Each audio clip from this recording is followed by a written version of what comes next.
Okay, then let's start with chapter 3 or unit 3 of class 11 chemistry, that is classification of elements and periodicity in properties.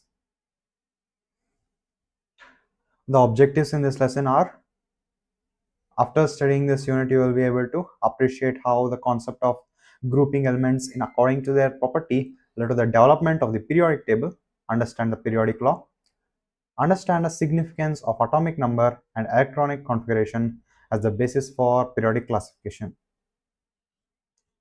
Name the elements with Z greater than 100, there is an atomic number greater than 100 according to IUPAC nomenclature.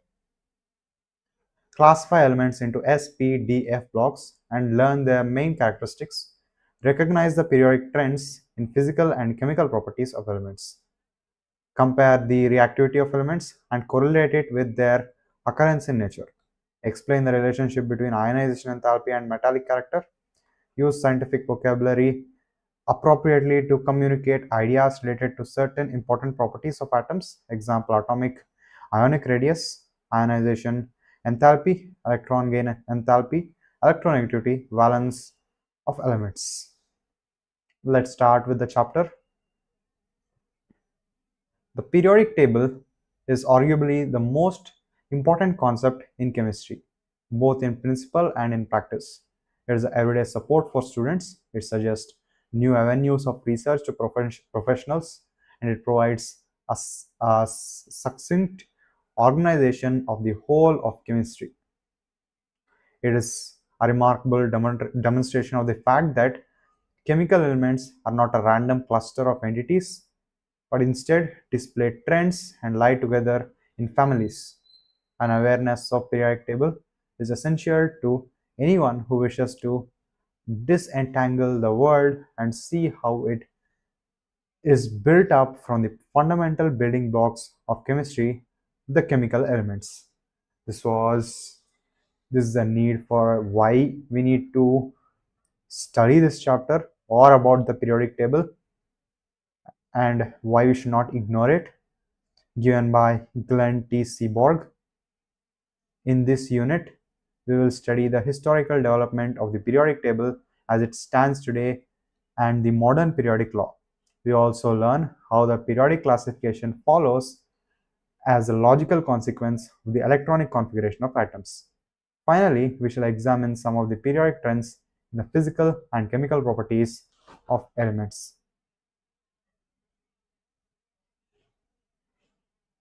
Okay,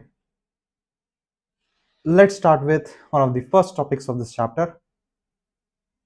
Why do we need to classify elements? Why is there a need for us to classify elements?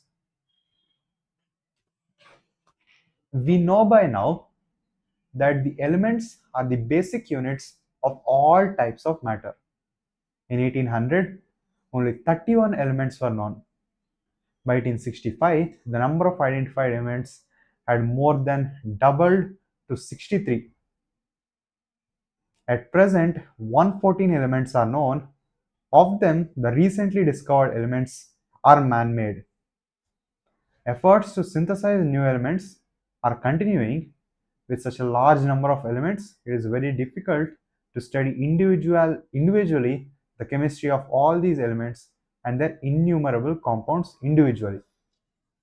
To ease out this problem, scientists search for a systematic way to organize their knowledge by classifying the elements. Not only that, it would rationalize known chemical facts about elements, but even predict new ones for undertaking further study. Okay, in the 1800, there are only 31 elements discovered, and by 1865, the number of elements doubled and became 63. Now, currently, there are 114 elements we know, and the newly discovered elements are artificially or man-made. And even more efforts are going to synthesize new elements.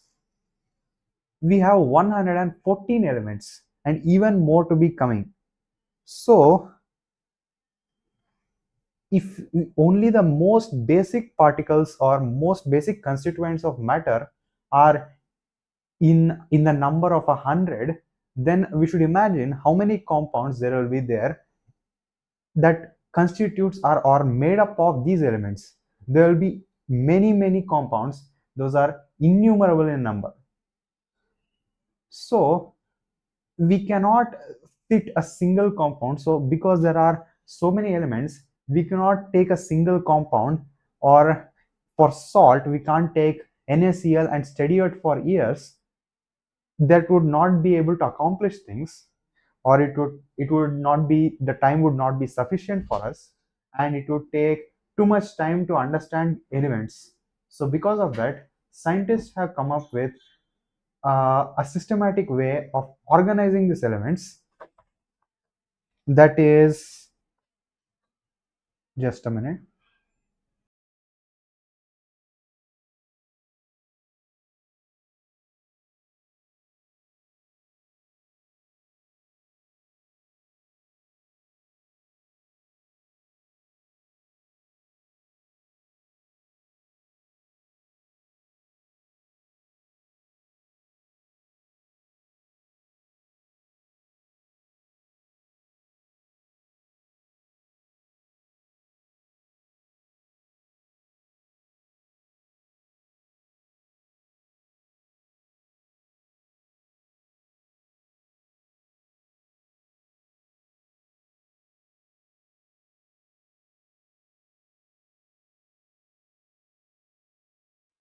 Let's continue. So scientists came up with a specific systematic way of organizing elements, and that is called the periodic table.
Okay, then let's continue. And this systematic classification of elements is known as periodic table, and this periodic table also helps in identifying newer elements and also basically providing understand like we can even predict new ones for undertaking further study. Okay, now the second topic, genesis of periodic classification. Classification of elements into groups and development of periodic law and periodic table are the consequences of systemizing the knowledge gained by a number of scientists through their observation and experiments. The German chemist Johann Dobereiner in earlier 1800s was the first to consider the idea of trends among the properties of elements. Okay, classification of elements, we are doing it in groups, and development of periodic law and periodic table are consequences of systemizing the knowledge gained by number of scientists through the observation and experiments. The first one to identify or consider the idea of trends was a German chemist known as Johann Dobereiner in the early 1800s. By 1829, he noted a similarity among the physical and chemical properties of several groups of three elements, that is called, according to him, the triads. In each case, he noticed that the middle element of each of the triad had an atomic weight about halfway between the atomic weights of the other two. Also, the properties of the middle element were in between those of the other two elements. Since Dobereiner, the periodic recurrence of properties, this also did not attract much attention. The English chemist John Alexander Newlands in 1865 propounded the law of octaves. He arranged the elements in increasing order of their atomic weight and noted that every eighth element had properties similar to the first element.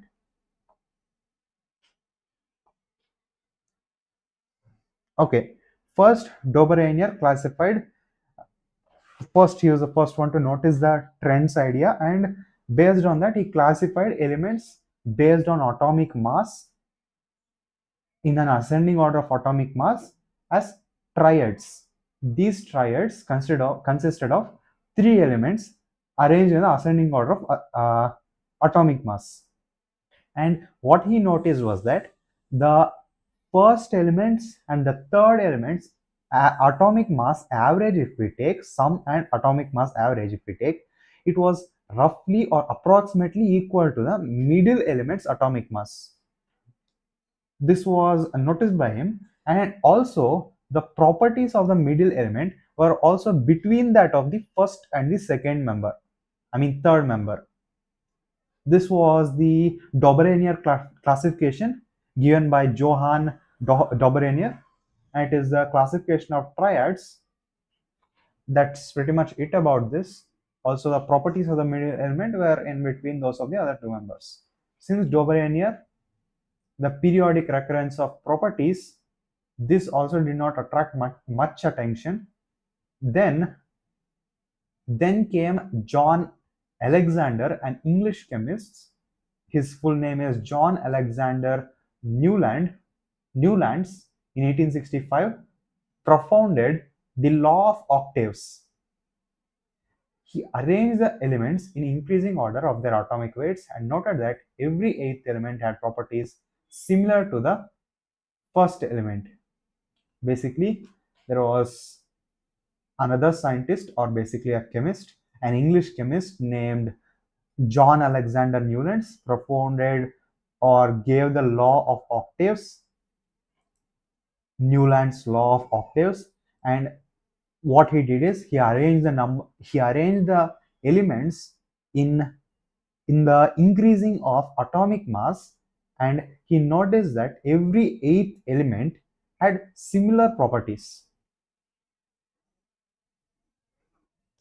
The element relationship was just like every eighth note that resembles the first is in octaves of music. Newland's law of octaves seemed to be truly only for elements up to calcium, although his idea was not widely accepted at that time. He, for his work, was later awarded Davy Medal in 1887 by the Royal Society London.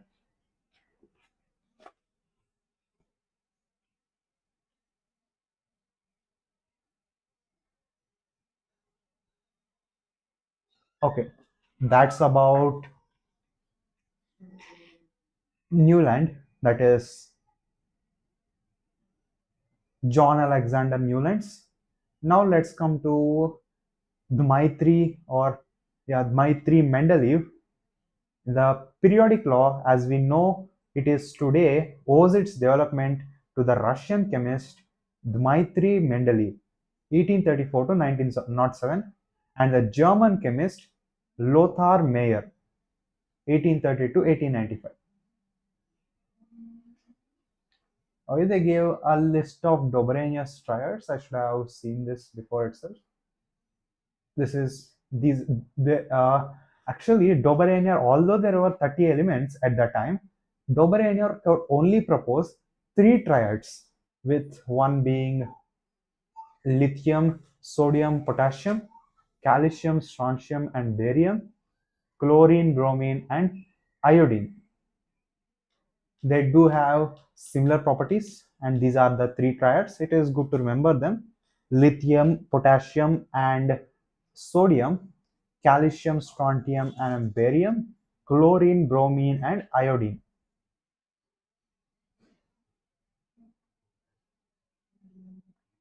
It seems I have not followed the order. Okay, let's follow the order. It seems I need to go, since Doberanier's relationship referred to law of triads seemed to work only for few elements. It was dismissed as a coincidence. The next reported attempt to classify elements has been made by a French geologist, A.E.B. de Chancourtois, bad pronunciation, in 1862. He arranged then known elements in order of increasing atomic weight and made a cylindrical table of elements to display the periodic recurrence of properties. This also did not attract much attention.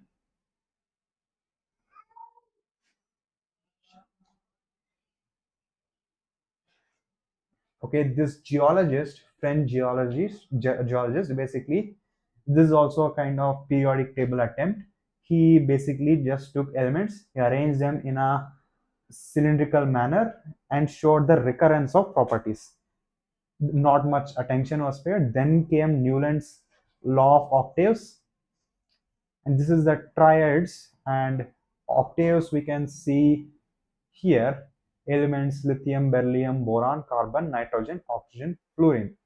1, 2, 3, 4, 5, 6, 7, and 8. So this element obviously have similarities. Lithium and sodium, even in the triads as well, it had similarities.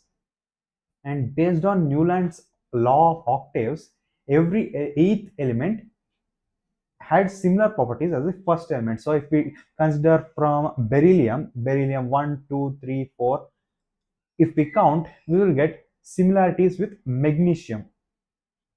Same for boron, we will get aluminium, carbon, silicon, nitrogen, phosphorus, oxygen, sulfur, fluorine, chlorine, and sodium, potassium, magnesium, calcium. This only worked till calcium, as afterward it did not work.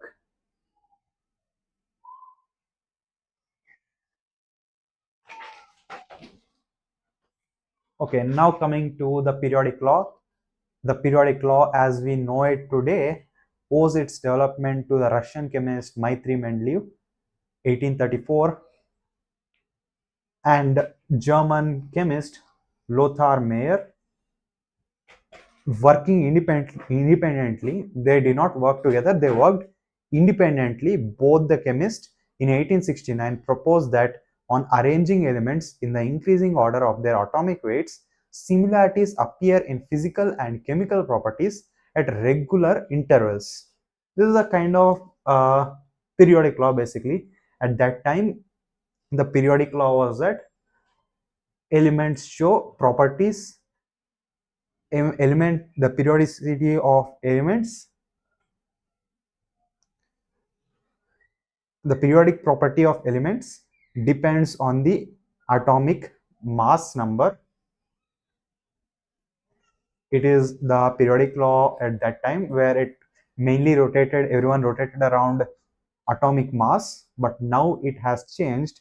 It has changed into not atomic mass but atomic number, that is the number of protons. Anyways, now let's continue reading. Working independently, both the chemists in 1869 proposed that on arranging elements in the increasing order of their atomic weights, similarities appear in physical and chemical properties at regular intervals. Lothar Meyer plotted the physical properties such as atomic volume, melting point, and boiling point against atomic weight and obtained a periodically repeated pattern. Unlike Newland's, Lothar Meyer observed a change in length of the repeating pattern. By 1868, Lothar Meyer had developed a table of the elements that closely resembles the modern periodic table. However, his work was not published until after the work of Dmitry Mendeleev, the scientist who is generally credited with the development of modern periodic table. While Daubernier initiated the study of periodic relationship, it was Mendeleev who was responsible for publishing the periodic law for the first time.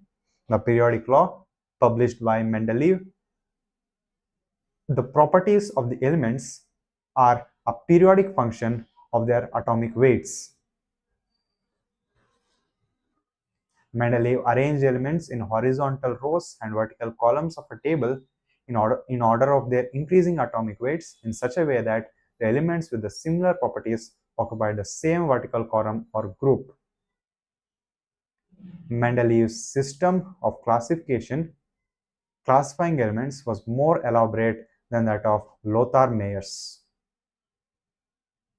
He fully recognized that the significance of periodicity, use of broader range of physical and chemical properties to classify the elements. In particular, Mendeleev relied on the similarities in the empirical formulas and properties of the compounds formed by the elements. He realized, okay, basically what the only thing that is the most important to remember is the periodic law given by Mendeleev. Most of them, basically what is given here is just how they plotted the table. Basically they took the masses, they arranged them according to masses, the elements they arranged them in according to masses, and what Lothar Meyer observed was that there was some repeating patterns as he continued to increase the mass of the element and compared similar properties or common properties. There was some similarities or patterns observed in these common points like boiling point or whatever it might be.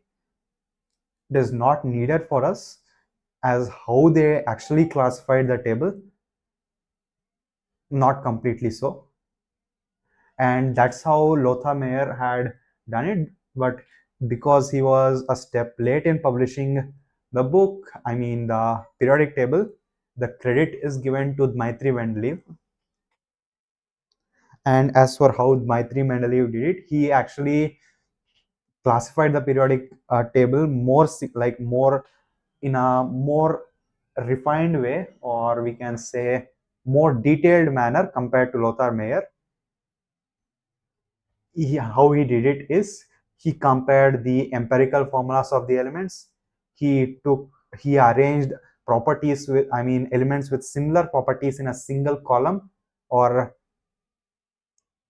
border range. In particular, Mendeleev relied on similarities in the empirical formulas and properties of compounds formed by the elements. He realized that some of the elements did not fit in with his scheme of classification. If the order of atomic weight was strictly followed, he ignored the order of atomic weight, thinking that the atomic measurements might be incorrect, and placed the elements with its similar properties together. For example, iodine with lower atomic weight than tellurium was placed in group 7 along with fluorine, chlorine, bromine because of the similarity in properties. This is actually the whole family of halogens, halogens consisting of fluorine, bromine, iodine. Obviously, iodine should belong with the halogens. So he actually identified that and placed it with halogens itself. At the same time, keeping his primary aim of arranging the elements of similar properties in the same group. Basically, he did not care for about the atomic mass, even though he published that the period properties of elements are a periodic function of their atomic mass. Some places where he found that following the atomic mass ascending order was not giving him the correct properties, so he ignored it, thinking the atomic weight calculation was wrong somehow, and grouped the elements with similar properties together. And he mainly depended on empirical formulas and properties of chemicals. Arranging the elements of similar properties in the same group, he proposed that some of the elements were still undiscovered and therefore left several gaps in the table. This is also one of the reasons he is very widely popular. Like, he predicted elements, keeping arranging elements. He proposed that some of the elements were still undiscovered and he left several gaps in his periodic table.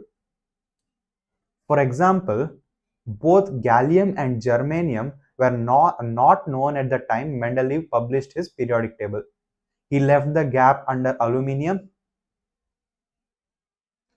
He left the gap under aluminium and a gap under silicon and called these elements Eka aluminium and Eka silicon.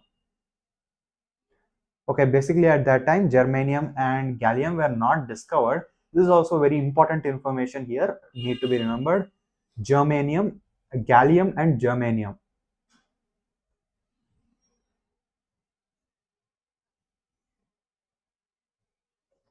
Gallium and germanium were not known at the time, so he left a gap under aluminium, predicting the properties of the gallium and named it Eka aluminium, and he left a gap under silicon, naming it Eka silicon, the gap for germanium. Eka aluminium is basically gallium, Eka silicon is basically germanium. Eka aluminium is gallium and Eka silicon is germanium. Mendeleev predicted not only the existence of gallium and germanium, but also described some of their general physical properties. Even though they were not yet discovered, these elements were discovered later. Some of the properties predicted by Mendeleev for these elements and those found experimentally are listed in table 3.3. Mendeleev's prediction for the elements Eka aluminium, gallium and Eka silicon, germanium. Eka aluminium predicted values, atomic weight he predicted to be around 68. It was close but 70. Density also very close. Melting point, I'm not sure, but the empirical formula is same for both of them.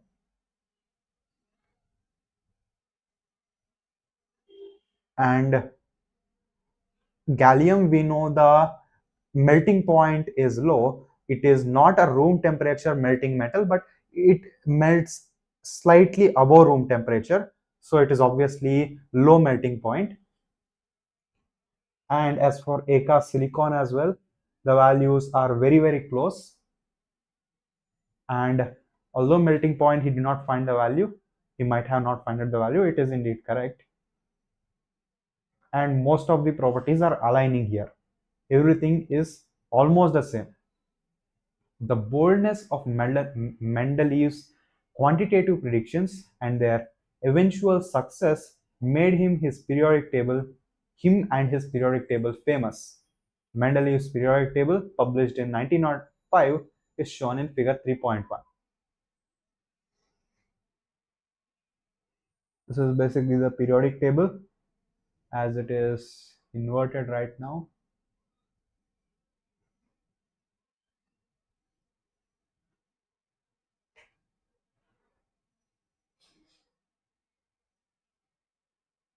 Yes.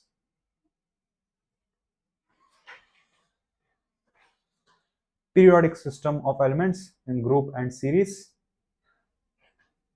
This is Mendeleev's periodic table, published in 1906, I think, 1905. First, he placed helium, below that argon, krypton, xenon. This is the category of noble gases which he had kept them together. Now,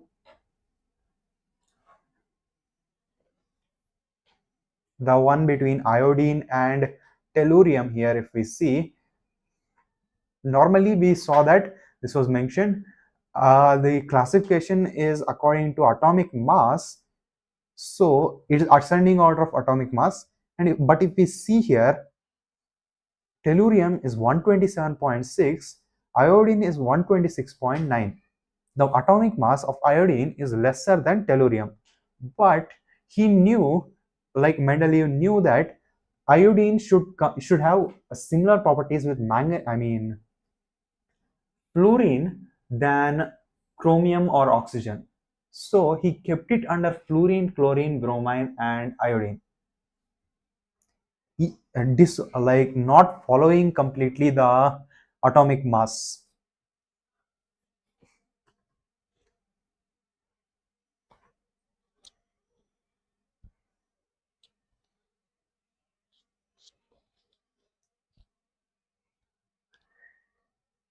This is basically the periodic table, and he also wrote the basic compounds they will form with oxygen and other chemical. I think only oxygen.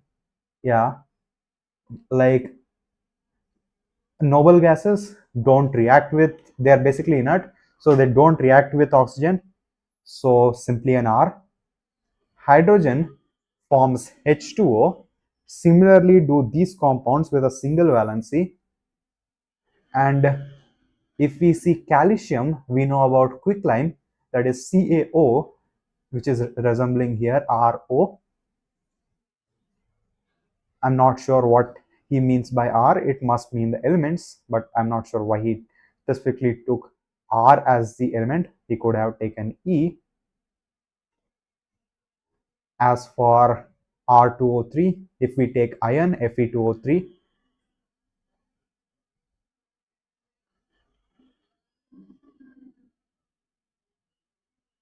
or Al2O3, aluminium oxide, then again RO2.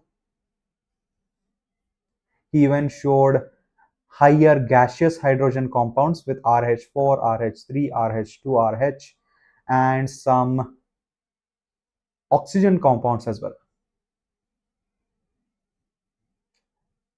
And all in all, his table consisted of 8 columns, and 12 rows with many gaps. 8 columns and 12 rows. This is the basic structure of Mendeleev's table.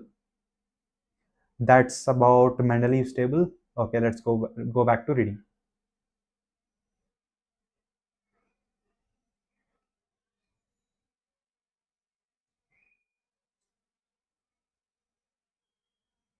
Okay.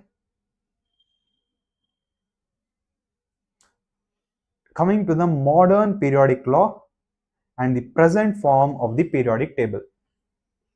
We must bear in mind that when Mendeleev developed his periodic table, chemists knew nothing about the internal structure of atom.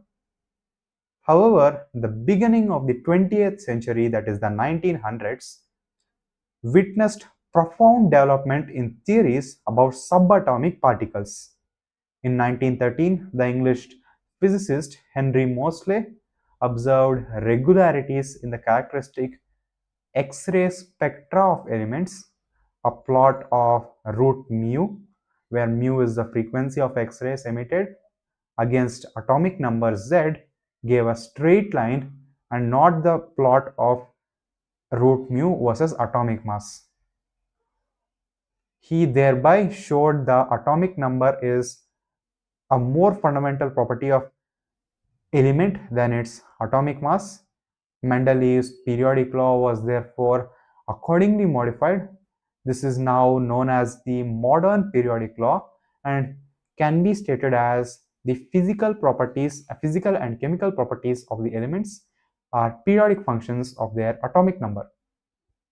Okay, this is some important information to remember, like in the start of the 20th century, that is the 1900s, many experiments were made and many people understood the structure of an atom, like what are subatomic particles, how they exist, etc., etc. So based on that,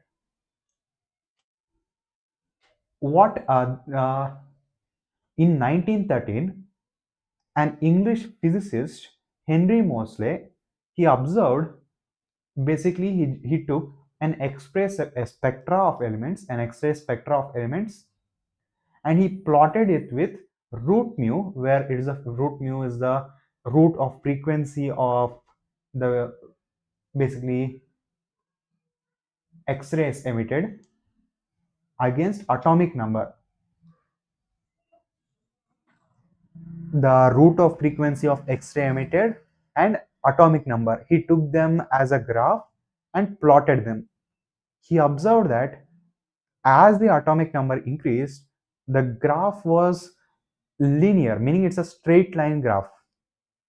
And based on this observation, he concluded that and he also just did not stop with seeing the straight line with atomic number. He also conducted experiment with atomic weight. He took atomic weight as well and conducted the same thing and plotted a graph, but this time it was not a straight line. So based on the observation in both of these graph plotting, he understood that atomic uh, atomic weight is not proper, it is not very suited for the property of element as a periodic property of element, but atomic number is more fundamental property of an element. Because of that, he slightly modified Mendeleev's periodic law and it became the current modern periodic law, stating the physical and chemical properties of the elements are periodic functions of their atomic number. The periodic law revealed important analogies among the 94 naturally occurring elements. Neptunium and plutonium, like actinium and protoactinium, are also found in pitchblende and ore of uranium.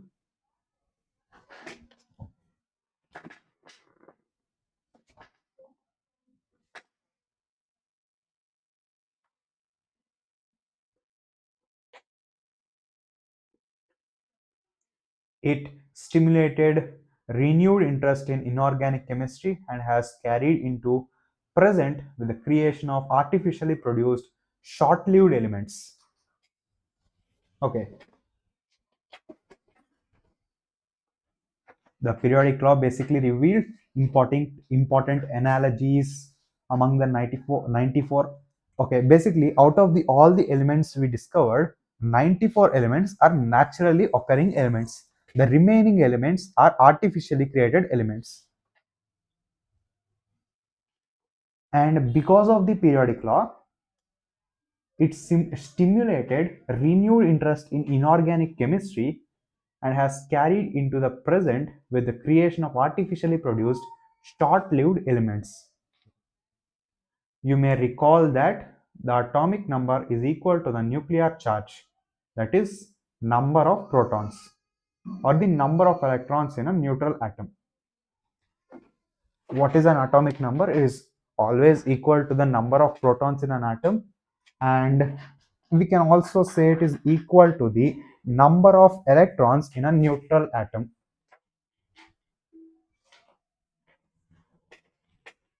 It is then easy to visualize the significance of quantum numbers and electronic configurations in periodicity of elements. In fact, it is now recognized that the periodic law is essentially the consequence of the periodic variation in electronic configurations, which indeed determine the physical and chemical properties of elements and their compounds.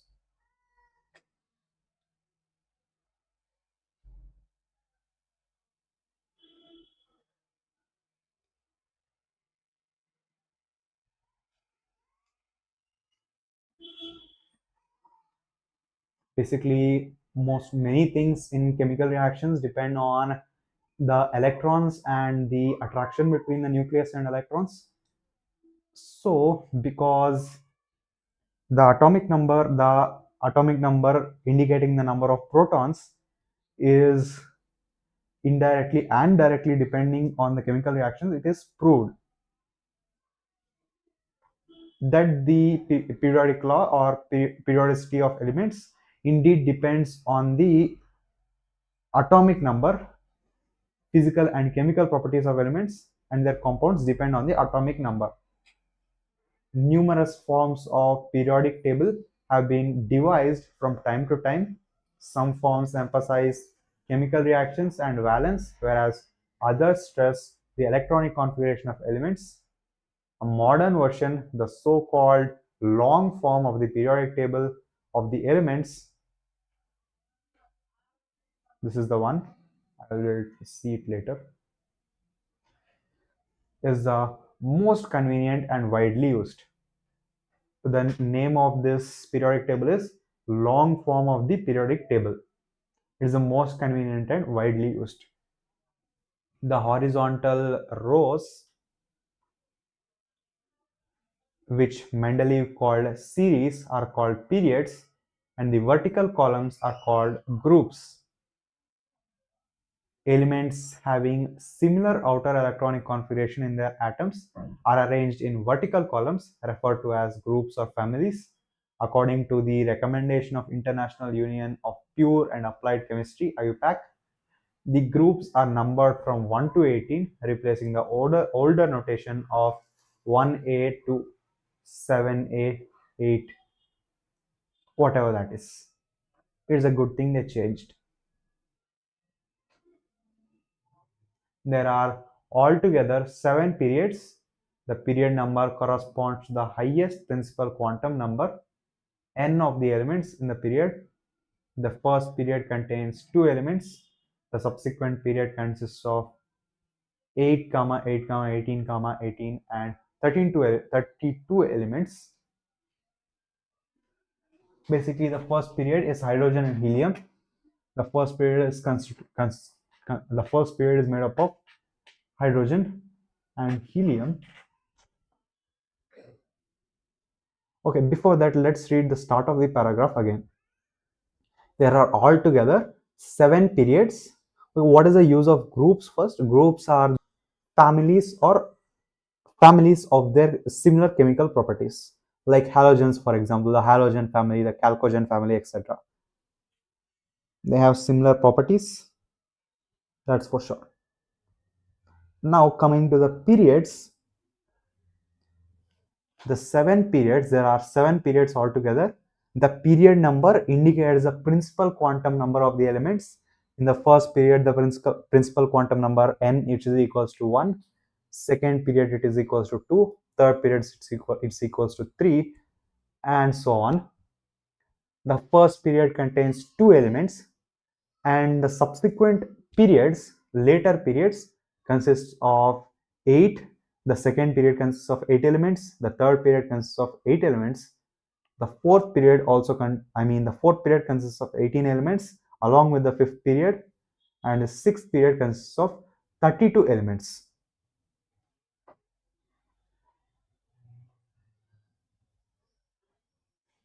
Six periods given respectively. The seventh period is incomplete, and like the sixth period, would have a theoretical maximum on the basis of quantum numbers of 32 elements. In this form of the periodic table, 14 elements of both 6th and 7th periods are placed in separate panels.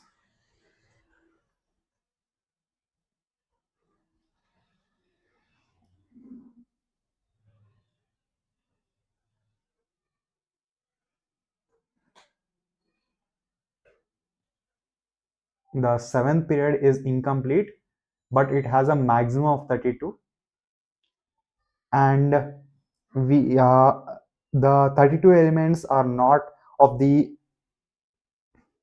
32 elements of the 6th period. If we see, they are not placed in the 6th period but are placed in separate two columns, or I mean two rows. They are called as lanthanides and actinoids. Let's see the table before reading the nomenclature. This is the table. First is hydrogen. It should be placed somewhere here. Hydrogen, helium, and that's the first period. Second period has lithium, beryllium, boron till neon.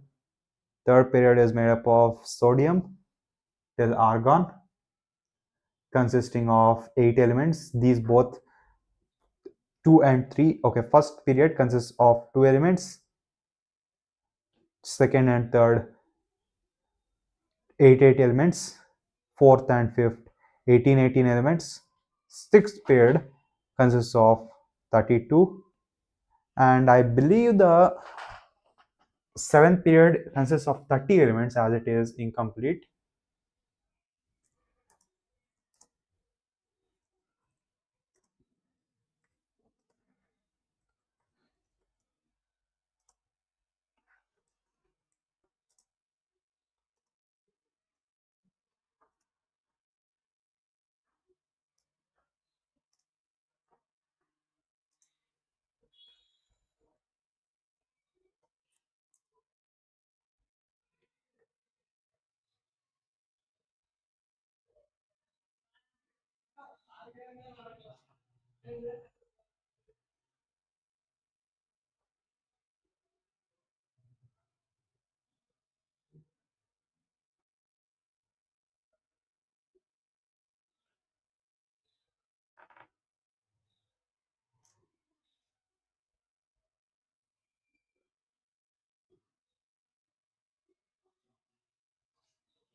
It is,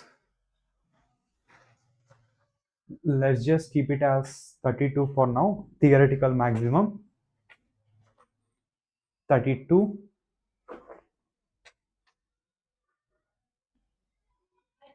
That's it for the periodic table. There's not much given, or basically it's just known. There's not much to know.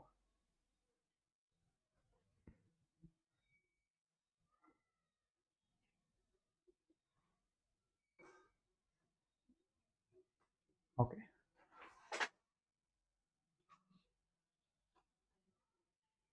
Nomenclature of elements with atomic number greater than 100. The naming of elements had been traditionally the privilege of the discoverer or discoverers, and the suggested name was ratified by the IUPAC in recent years. This has led to some controversy. The new elements with very high atomic number are so unstable that only minute quantities, sometimes only a few atoms of them, are obtained.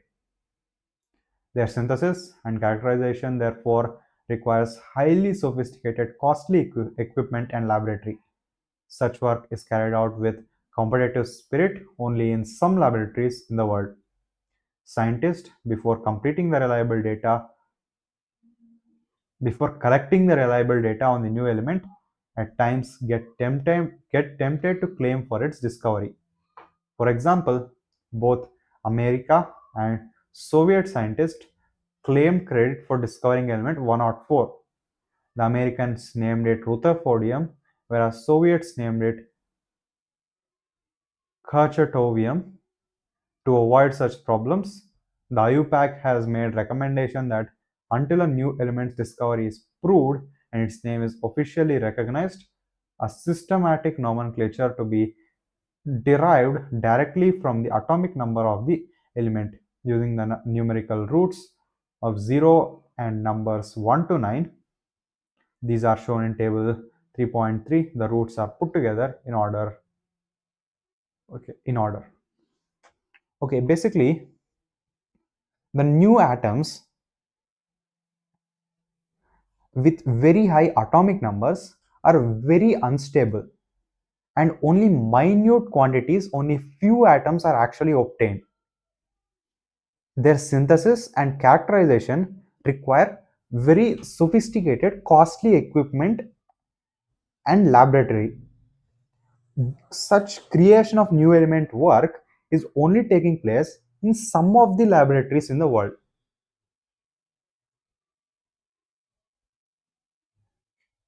Scientists, before collecting, like scientists themselves, they won't completely correct the data on the element, like they won't know all the properties of the element, but over the greed of or tempted to claim for its discovery prior to knowing everything about the element, they claim for its discovery.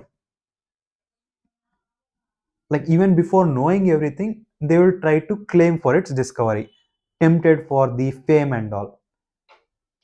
An example was this, like it was an example is American and Soviet scientists. They took credit for discovering element 104, and both the Americans and Soviets named it differently.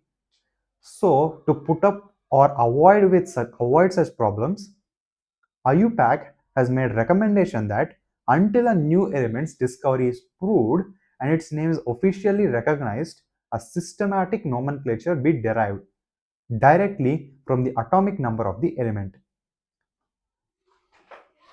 We derive the name of the element based on the atomic number, and the element using the numerical roots from 0 and numbers 1 to 9. These are shown in table. We will see them before, like after reading this small paragraph. The roots are put together in order of digits which make up the atomic number, and IUM is added at the end. The IUPAC names for elements with atomic number above 100 are shown in table 3.5.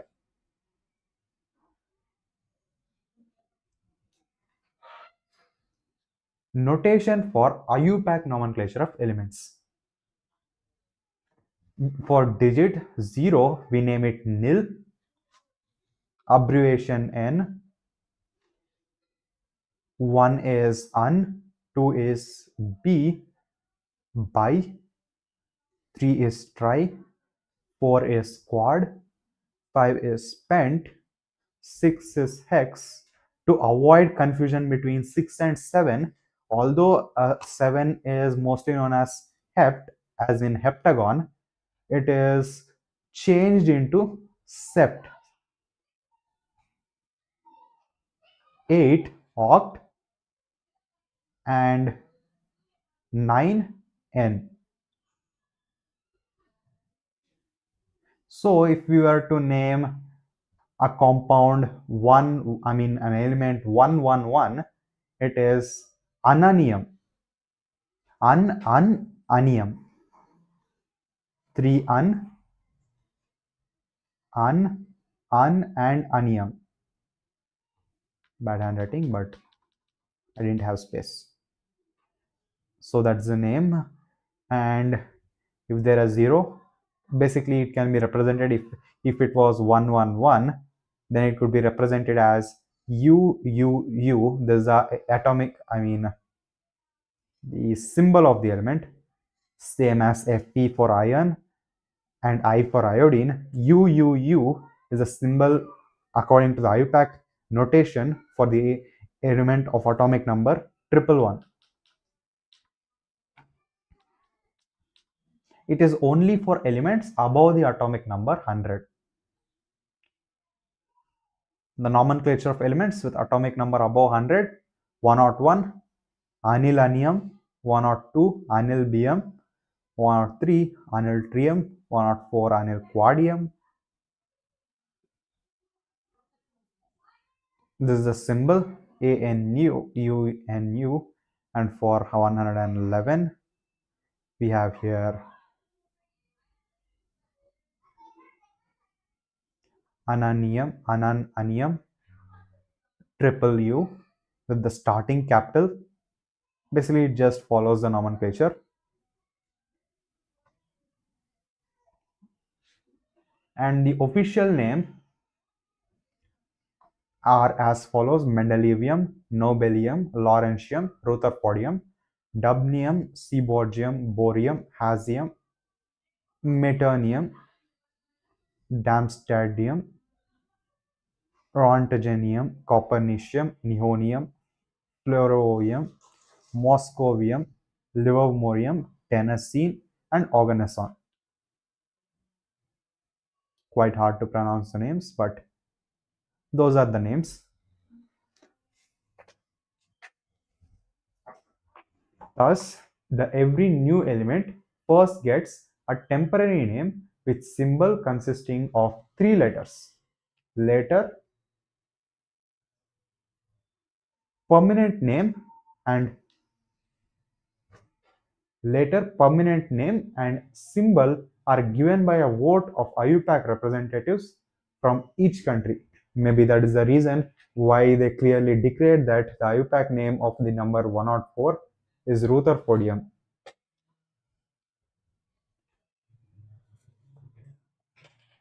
The permanent name might reflect the country or state of the country, state not being the state being the literal sense like states of America. Like if we see here or here, those are the names representing states, I believe.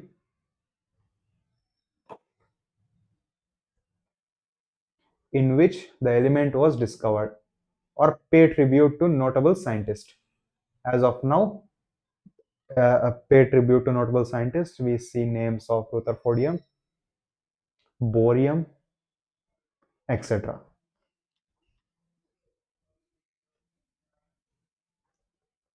As of now, elements with atomic number up to 118 have been discovered. Official names of all the elements have been announced by the IUPAC. And a problem: what would you name the IUPAC? What would be the IUPAC name and symbol for the element with atomic number 120? Unbinilium.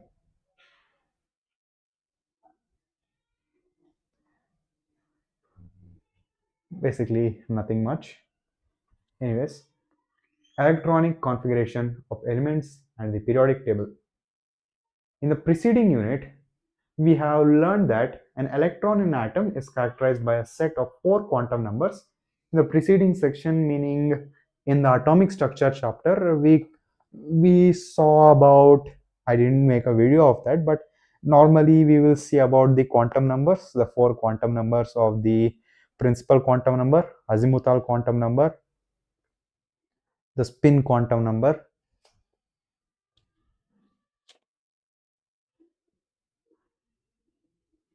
and magnetic spin quantum number, I think.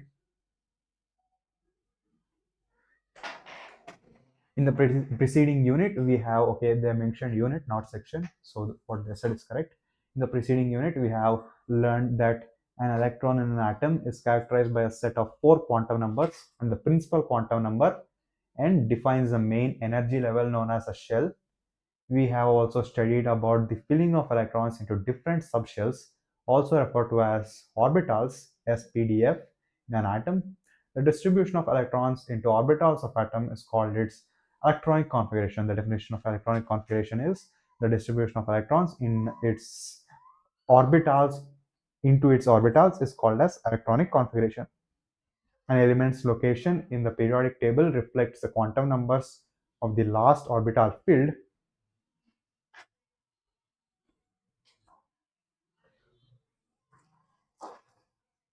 Okay, if we see the periodic table represents the configuration of the last electrons filled. Like if we go back to the periodic table,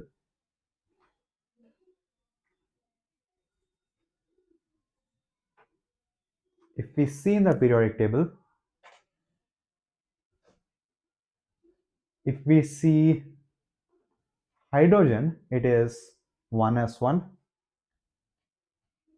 Lithium, it is 2s1. Sodium is 3s1, and so on.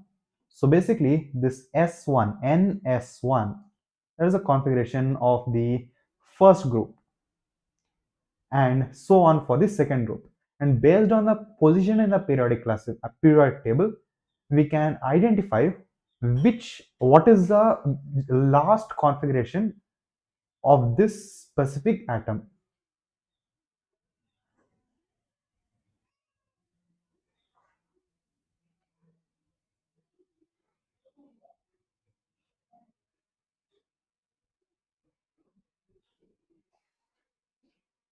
Element's location in the periodic table reflects the quantum numbers of the last orbital filled. In this section, we will observe a direct connection between electronic configuration of the element and the long form of the periodic table. Long form meaning the one we just saw. First subtopic, electronic configuration in periods. The period indicates the value of n for the outermost or valence shell. In other words, successive period in the periodic table is associated with the filling of the next higher principal energy level. N equals 1, n equals 2, etc. Basically, as we go down the period, the energy level, the principal quantum number increase, the energy level also will increase. Be ready to see that number of elements in each period is twice the number of atomic orbitals available in the energy level that is being filled. We see the number of elements in each period is twice the number of atomic orbitals available in energy level that is being filled.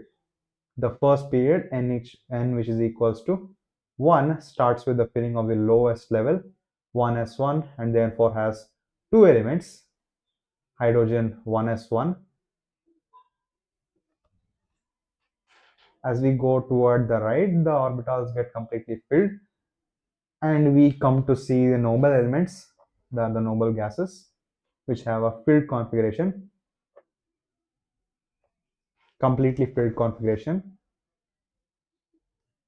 And helium 1s2, when the first shell K is completed, the second period N2 starts with lithium and third electrons enters the 2s orbital.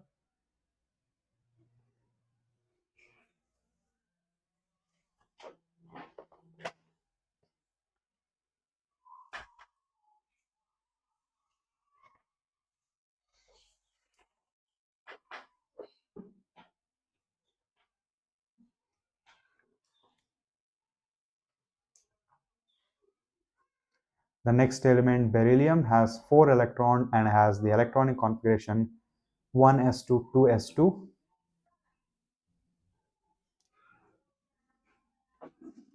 Make orbitals. Okay, the main concept is that the number of elements in each period is twice the number of atomic orbitals. In the first period, if we take an example, there is only one atomic orbital there, that is 1s1, and so 2 times the atomic orbital, that is 2 times 1, which is equals to 2. So there are two elements in the first period.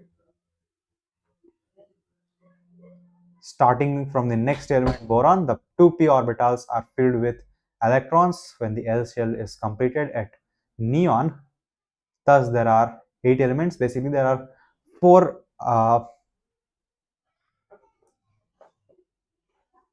orbitals here. Basically, those are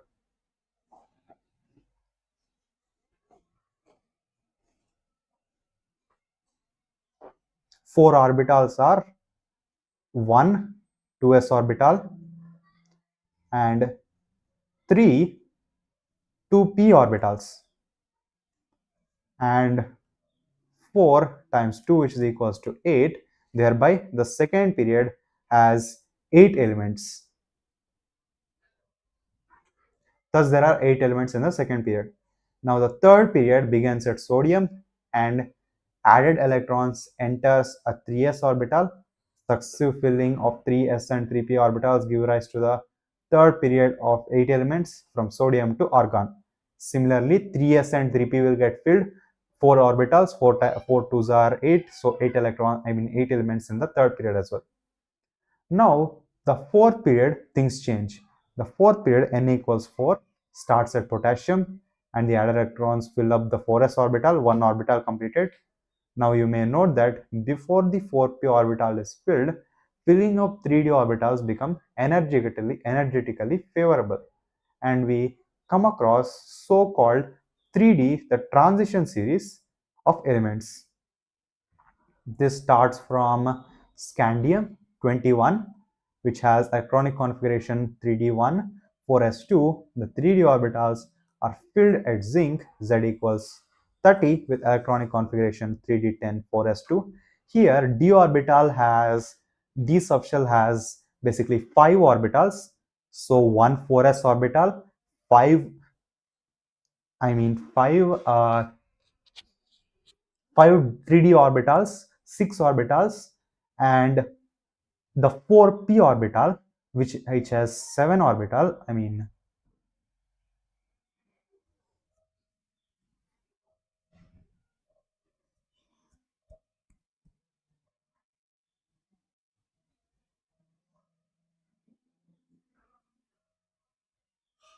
Yes, 6 orbitals we have here, and the p orbital, if we include the p orbital, which are 3 orbitals, p subshell, 3 orbitals, 6 plus 3 9, so 9 twos are 18. Therefore, we can understand why the fourth period has 18 elements. One 4s orbital, and because we according to n plus l rule, we know that 3d filling the 3d orbitals is more energetically favorable than filling the 4p orbitals. 3d orbitals get filled first, then the 4p orbitals. So totally 1 4s orbital, 5 3d orbitals, 6 orbitals, and 3 4p orbitals, becoming 9 orbitals. 9 twos are 18. The fourth period ends at krypton with the filling of the 4p orbitals. Altogether, we have 18 elements in this period. The fifth period, n equals 5, beginning with rubidium, is similar to the fourth period and contains the 4D transition series. In the fourth period, there is a 3D transition series based on the 3D shell which is getting filled, and in the fifth period, we have the 4D transition series getting filled of the 4D shell. In the sixth period, we have the 5D transition series, and later the 6D transition series. Transition series is nothing but a series of elements which have incompletely filled d orbitals in their ground or ionic states. This we'll learn more about in class 12 d and f block elements, not necessary right now. Okay, the 4D transition series starting at yttrium Z, which is equals to 39. This periods end at xenon with the filling up of 5p orbitals. The sixth period n, which is equal to 6, contains 32 elements. And why it has 32 elements is the f orbital alone consists of 7 orbitals, and if we add the 7 orbitals plus the already 9 orbitals, And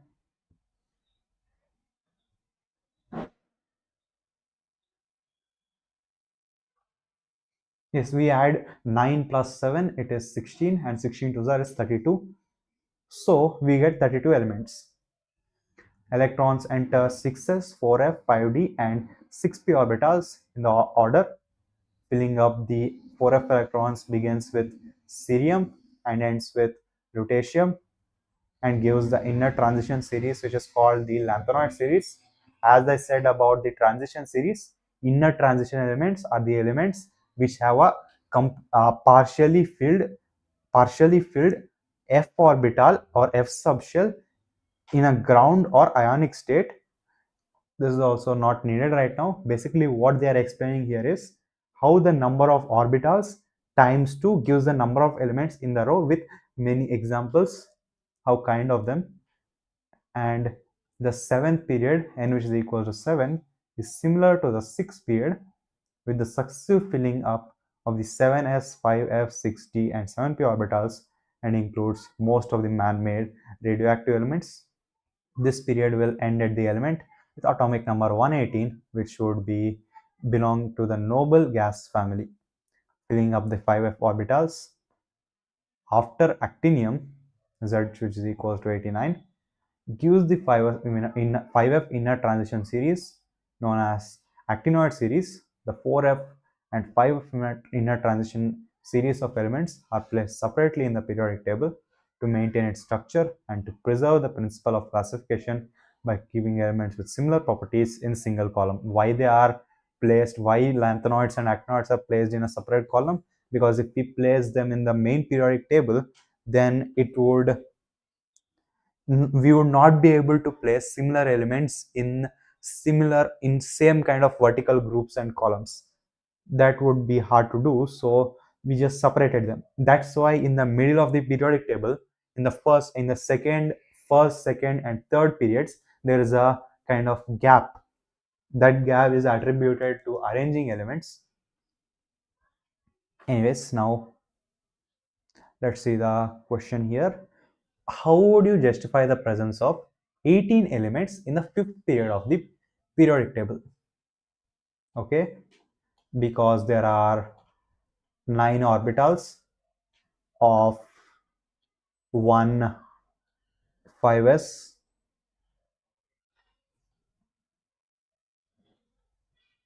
or I mean,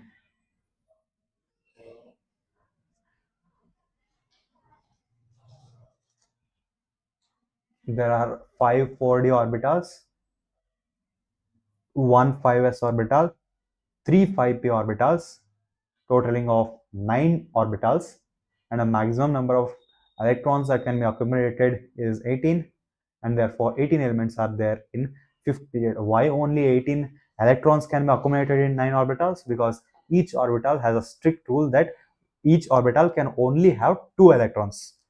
An electron is represented, orbital is represented as a box, and each electron with anti-parallel spin or different direction spin is represented like this, with this is being 1 electron, this is the second electron, 2 arrow marks.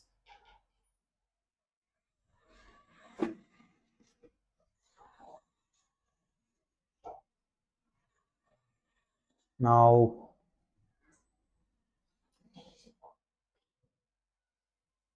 Okay, now going to the second subtopic, group-wise electronic configuration. Elements in the same vertical column or group have similar valence shell electronic configuration, the same number of electrons in the outer orbitals, and similar properties. For example, the group 1 elements, alkali metals, all have ns1 electron shell electronic configuration as shown below. We see here ns1, I mean 2s1, 3s1, 4s1, 5s1, 6s1, 7s1.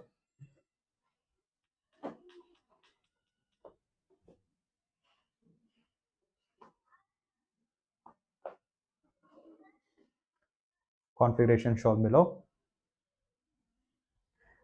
Thus, it can be seen that properties of an element have periodic dependence upon its atomic number and not on relative atomic mass. Coming to the next topic.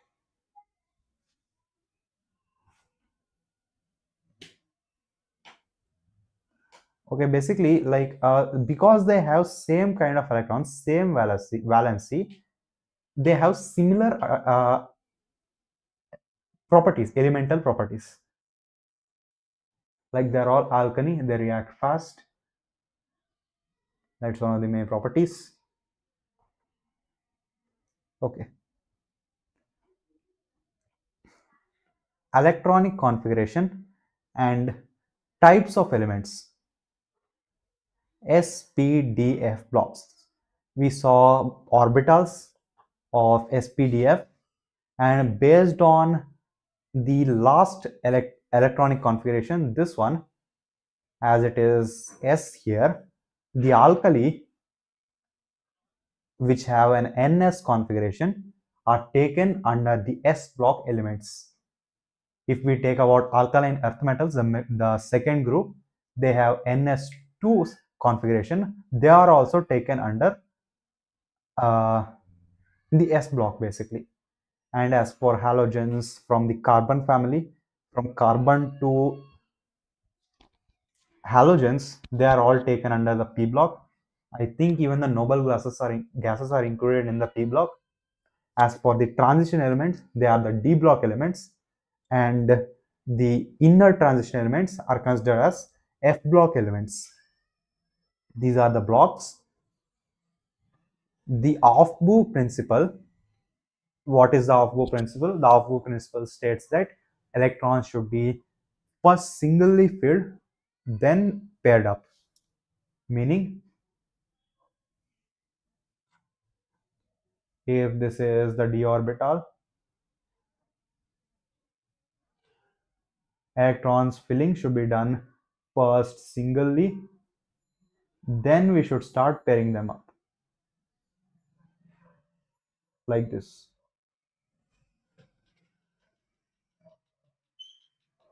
We should not go ahead and fill it as we want. And the electronic configuration of atom provide a theoretical foundation for the periodic classification. The elements in a vertical column of the periodic table constitute a group or family and exhibit similar chemical behavior. This similarity arises because these elements have the same number and same distribution of electron in their outermost orbitals. Yeah, as we saw in the alkali group, basically sodium family is considered the alkalis, and magnesium, the second group, is considered the alkaline earth metals. In alkalis, because they have a valency of 1, or basically this configuration, NS1 configuration, they show similar chemical behavior. The similarity arises because the elements have same number and same distribution of electrons in the outermost orbitals. We can classify the elements into 4 blocks, that is S block, P block, D block, and F block, depending on type of atomic orbitals that are being filled with electrons. Basically, the outermost electrons are getting filled, that completely or incompletely filled, mostly incompletely filled.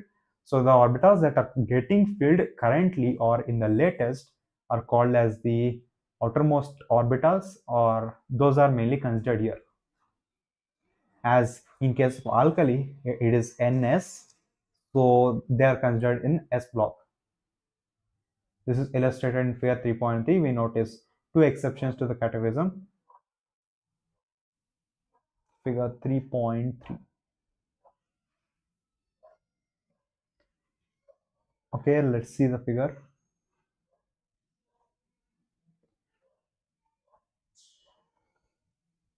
Okay, here if we see S block here, S block which mainly constitutes of NS1 and NS2 configuration, P block from boron, carbon, nitrogen, oxygen, fluorine, neon. All of these are P block,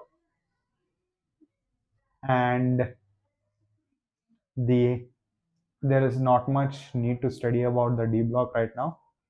D block and F block, these are D block and F block. They have an incompletely filled D and F orbitals respectively.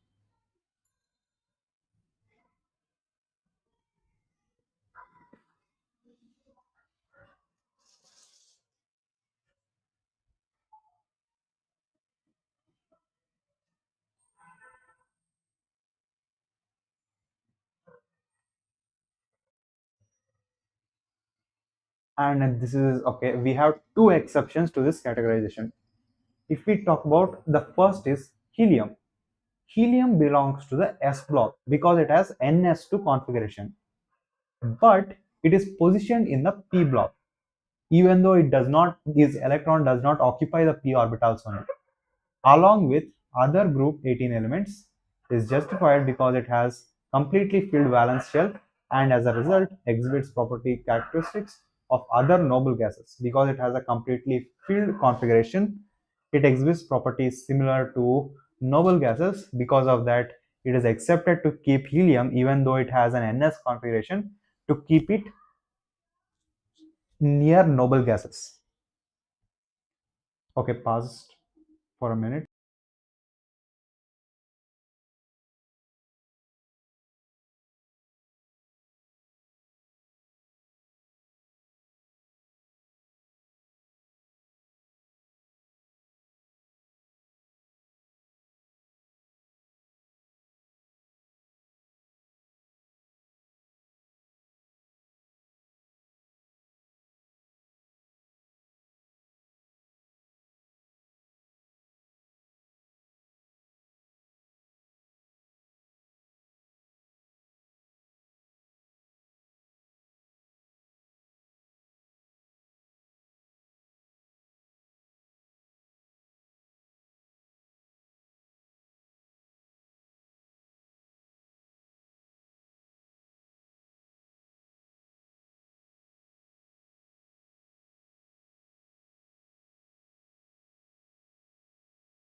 Okay, then let's continue.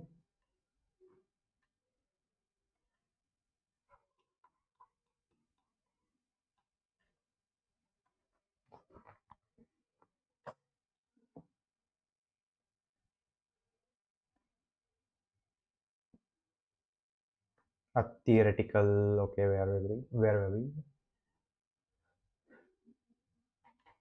We noticed two exceptions to this. Helium belongs to S block, but like it has NS configuration, but its positioning is P block along with other 18 group 18 elements, that is the noble gases. Because like the only reason we care about this kind of classification as the last orbital classification, because these based on this classification we can group out common property elements.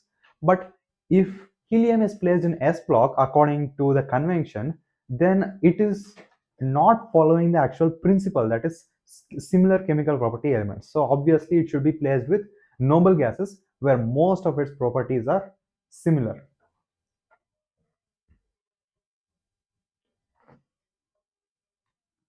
Valence shell 1s2, and as a result exhibits properties characteristics of other noble gases. The other exception is hydrogen. It has only one s electron and hence can be placed in group 1 alkali metals.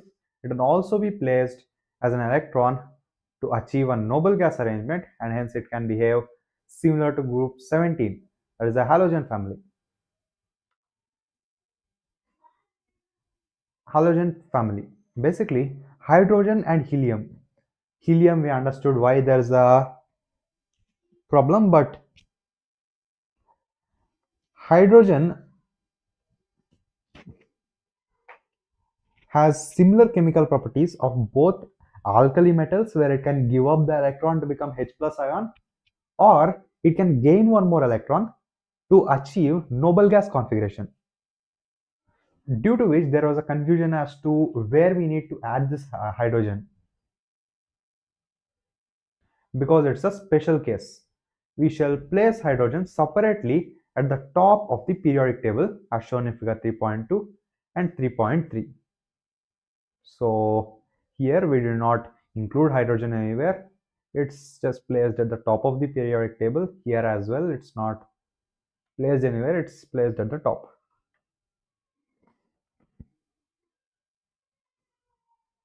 Now let's continue. We will briefly discuss the salient features of the four types of elements marked in the periodic table.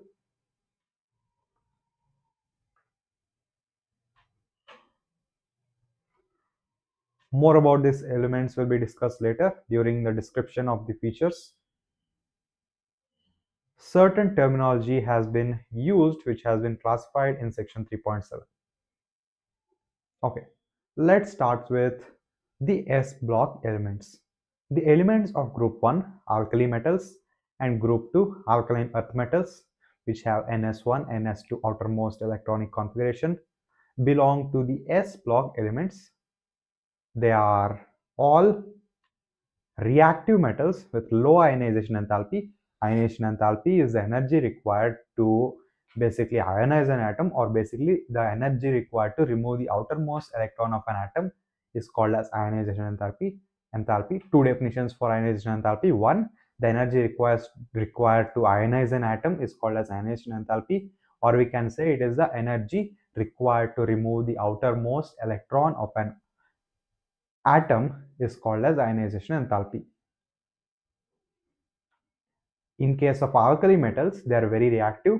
They have low ionization enthalpy, so they can easily remove the outermost electron. They lose the outermost electron readily to form +1 ion in the case of alkali metals, or even +2 ion in the case of alkaline earth metals.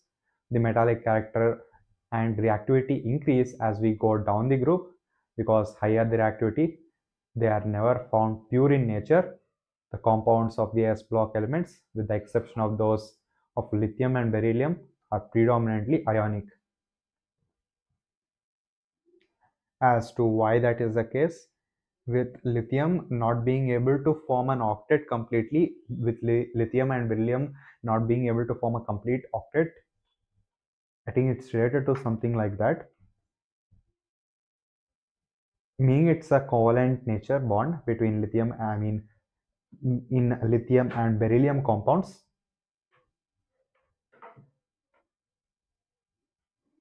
As we go down the group, the reactivity increases, and because these are very high reactive metals, they are never found alone in nature, like they are never found purely in nature.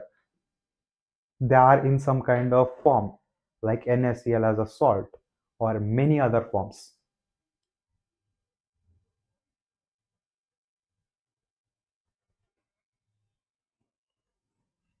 Okay, now coming to the p block elements. The p block elements comprise those belonging to group 13 to 18, and these together with s block elements are called the representative element of the main group elements. Okay, p block from group 13 to 18 called as representative elements of the main group elements. The outermost electronic configuration varies from ns2 np1 to ns2 np6 in each period. At the end of each group is a noble gas element, which is with a closed valence shell ns2 np6 configuration. All the orbitals in the valence shell of the noble gas are completely filled by electrons, and it is very difficult to alter the stable arrangement by the addition or removal of electrons.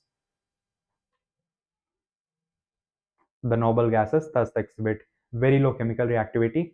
Preceding the noble gas family are two chemically important groups of the non-metals. They are the halogens, group 17, chlorine, bromine, fluorine, iodine, etc. And the chalcogens, the oxygen family, I think.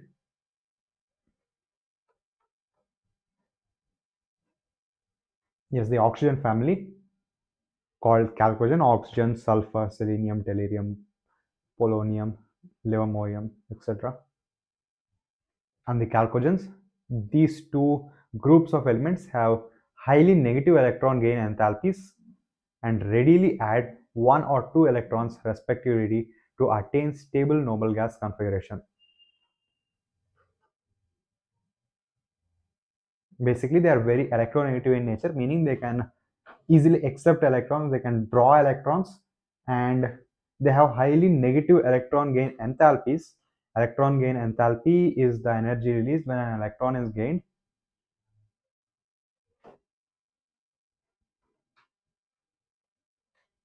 meaning they lose energy. Electron gain enthalpy, like in chemistry, there is a concept that the lower the energy of the atoms or the system, the lower the energy of a system, the higher the stability. So if the electron, if when we add an electron to a system, it loses energy. That means adding the electron is leading to stability. That is why they have negative enthalpies, meaning they are losing energy. The non-metallic character increases as we move from left to right across a period. Metallic character increases as we go down the group. In P block case, in S block case, we saw that reactivity increases as we go down the group here, and they are not found as pure in nature. And here in P block, the non-metallic character increases as we go from left to right, and metallic character increases as we go from up to down of the group. And name important, representative elements or main group elements, they are called representative elements, that is S block and P block, or they can also be called as main group elements. Okay, not much is given about the S and P blocks here, but even so for D and F block, let's just briefly go over them, or just go over them. The D block elements, transition elements, these are elements of group 3 to 12 in the center of the periodic table. These are characterized by the filling of the inner d orbitals by electrons, and they are therefore referred to as d block elements. Okay, the position is group 3 to 12 in the center of the periodic table, characterized by filling of the inner d orbitals by electron and therefore referred to as d block elements. These elements have the general outer configuration n-1 d1 to 10 ns0 to 2, except for palladium where its electronic configuration is 4d10, where the s orbital is completely unfilled, which is an anomaly, meaning it's kind of like unique in the classification where this ns0 classification is almost not seen. In this, they are all metals. They mostly form colored ions, exhibit variable valency or oxidation states. Paramagnetism, often used as paramagnetism, is the magnetism, basically magnetic behavior where it will attract, where it slightly attracts or it is slightly attracted to magnets, we can say. Diamagnetism, which is shown in other kind of elements, this ability is it is slightly repelled by magnets. Ferromagnetism is when strongly the elements or materials is strongly attracted to magnet. However, zinc, cadmium, and mercury, which have the electronic configuration complete D shell, that is D10 NS2 configuration, do not show most of the properties of transition elements and are called pseudo transition elements. And as I said, the definition of transition elements is the transition elements have incompletely filled d orbital either in their ground state or ionic state. In case of zinc, cadmium, and mercury, they do not have incompletely filled d orbital in any of their states. Because of that, they do not show much similarities in properties with the transition elements and hence called pseudo transition elements. In a way, transition metals form a bridge between chemically active metals of s block elements and the less active elements of group 13, 14, and thus take their familiar name, transition elements. In the first case, why IUPAC has redefined transition elements as incompletely filled d orbital having elements are called transition elements, but why the starting it was not so the case? Like they were in the start, they are called transition elements not because of incompletely filled d orbitals. They were called transition elements because they showed similar properties between from s orbital, I mean s block, to d block, I mean not d block, p block elements. Because of that, they were forming a bridge between s and p block, hence called the transition elements. Now coming to the f block elements, also called the inner transition elements. The two rows of elements at the bottom of the periodic table called as lanthanoids and actinoids, I want to read out the names, are characterized by the outer electronic configuration n-2 f1 to 14, n-1 d0 to 1, ns2. We can understand that the d orbital will not get filled in this case, but the s orbital will be completely filled. In all of the cases, the last electron added to each element is filled in the f orbital. Those two series of elements are hence called as the inner transition elements, that is f block elements. They are all metals. Within each series, the properties of the metals are, I mean elements, are quite similar. The chemistry of the early actinoids is more complicated than the corresponding lanthanoids. In lanthanoids, only one element is actually radioactive. But coming to actinoids, all the elements, lanthanoids, only one element is radioactive. But in actinoids, all the elements are radioactive. So because of that, the chemistry of lanthanoids, the early lanthanoids, is comparatively simpler than the early actinoids due to the large number of oxidation states. And one more thing that is seen in lanthanoids is that they almost have a certain common oxidation state. We saw in d block elements that the d block elements show varying oxidation state. Oxidation state is basically like a kind of charge. The number of electrons they lose is represented by an oxidation number, which according to 11th class standards, which we'll see in more about in redox reactions chapter. And basically they show varying number of oxidation, which is not common in most groups of elements. And lanthanoids do not show this property of variable oxidation state. They stick to a common oxidation state, and whereas actinoids show varying number of oxidation state. When lanthanoids show less number of varying oxidation state, their compounds also are reduced, so easier study of them is possible. Actinoids, when they're showing very high number of variation states, I mean oxidation state, then the number of compounds they form is also very much higher. Because of that, lanthanoids are simpler to study compared to actinoids due to the large number of oxidation states possible for these actinoid elements. Actinoid elements are radioactive. Many of the actinoid elements have been made in only in nanogram quantities or even less by nuclear reactions, and their chemistry is not fully studied. The elements after uranium are called transuranium elements. Basically, because most of the actinoids are radioactive elements, they cannot permanently exist in nature. They will be undergoing some nuclear reactions, and they can't completely exist, and they're also dangerous, very dangerous.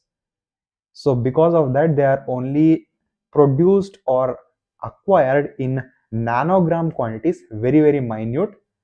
Now it is hard to study their properties. So when we take other elements and actinoids, it is easier to study other elements, and more is known about the other elements than actinoids. And the elements in uranium is a part of the actinoids, and the actinoids after uranium are called as transuranium elements. Let's see the problem. The element Z, which is equals to 117 and 120, have not yet been discovered. In which family group would you place these elements, and also give the electronic configuration in each case?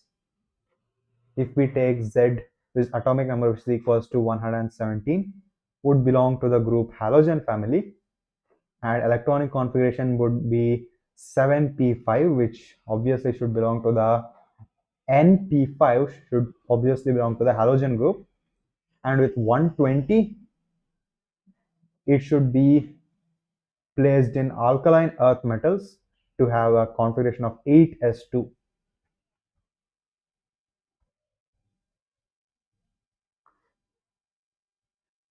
Okay, then that's about that.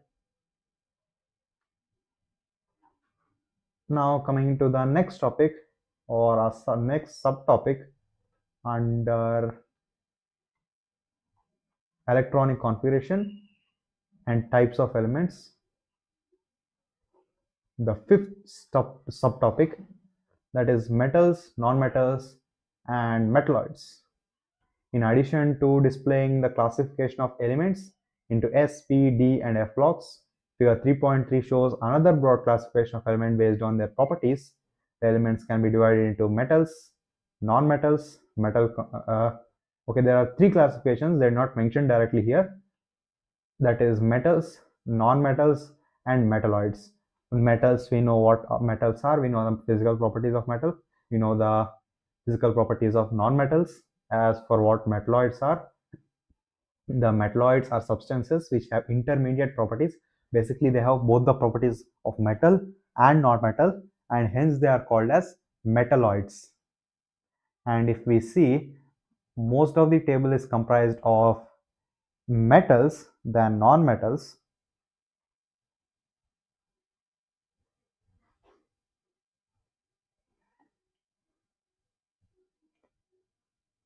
Which is not completely shown here. It's hard to understand, so we'll not discuss through the periodic table. Let's read the textbook. Metals comprise more than 78% of all known elements and appear on the left side of the periodic table. Metals are usually solids at room temperature except mercury.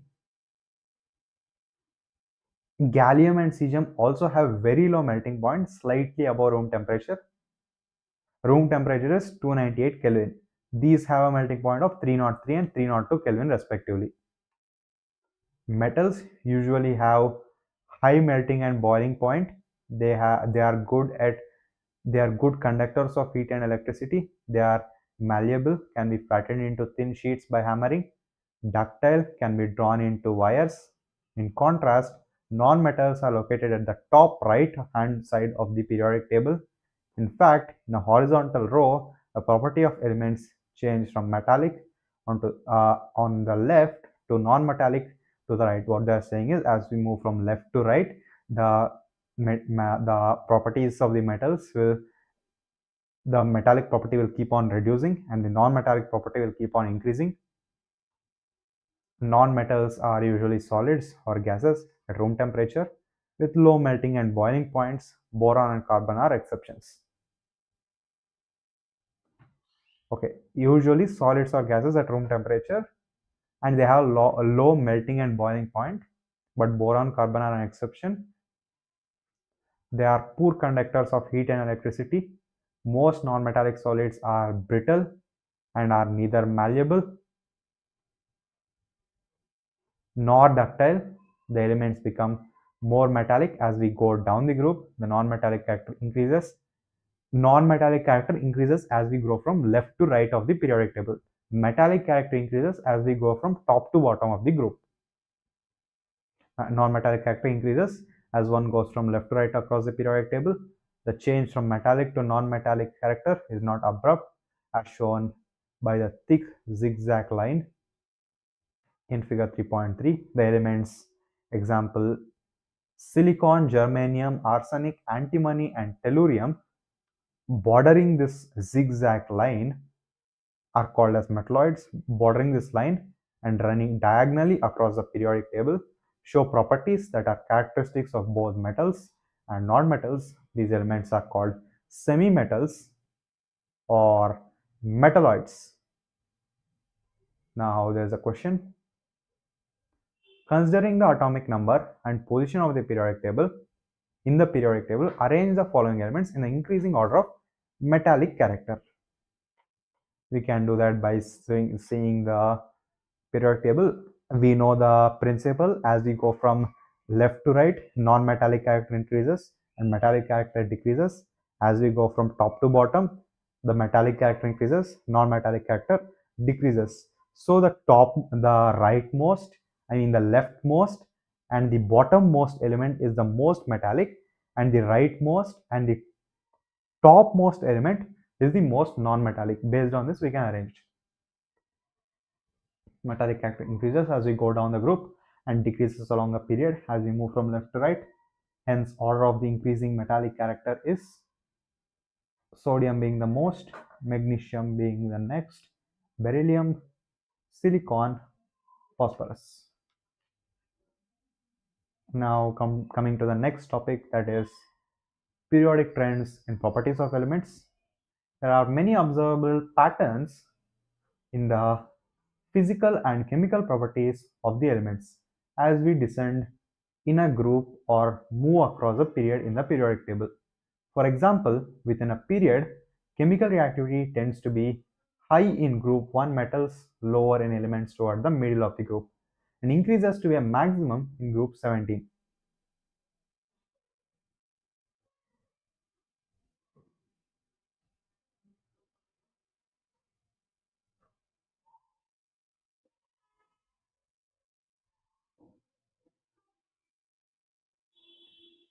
Okay, chemical reactivity as we go from left to right first decreases, then increases to the maximum in group 17, that is halogens. They're also reactive. Likewise, within a group of representative metals, alkali metals, reactivity increases on moving down the group. As we go down the group, reactivity increases. Whereas within a group of non-metals, reactivity decreases down the group. But why do the properties of element follow these trends? And how can we explain periodicity? To answer these questions, we must look into the theories of atomic structure, properties of atoms. In this section, we shall discuss the periodic trends in certain physical and chemical properties and try to explain them in terms of number of electrons and energy levels. Basically, in case of alkali metals, as we go down the group, reactivity increases in case of metals if we see. But in case of halogens if we see, as we go down the group, the reactivity decreases. Like fluorine is more reactive than iodine, or similarly, similar to that. Okay, let's try to understand why that happens. Topic, subtopic, trends in physical properties. There are numerous physical properties of elements such as melting and boiling point, heats of fusion and vaporization, energy of atomization, etc., which show periodic variations. However, we shall discuss the periodic trends with respect to atomic and ionic radius, ionization enthalpy, electron gain enthalpy, and electronegativity. Explaining each of them. Okay. We already know what melting and boiling points are. Melting points is a temperature required to turn a solid phase object into a liquid phase object, or molten state is called as melting point into a liquid is melting point, and boiling point is energy or the temperature, not energy, it is the temperature at which a liquid converts into a vapor is called boiling point. Heats of fusion, the energy required for liquid to I mean solid to turn into liquid is called, the energy required for solid to turn into liquid is called heat of fusion or enthalpy of fusion, and enthalpy of vaporization, as the name suggests, is energy required for liquid to turn into vapor is called as enthalpy of vaporization. Energy of atomization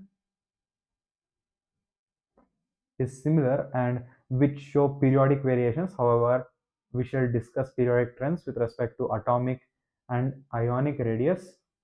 Atomic radius at a radius of the atom.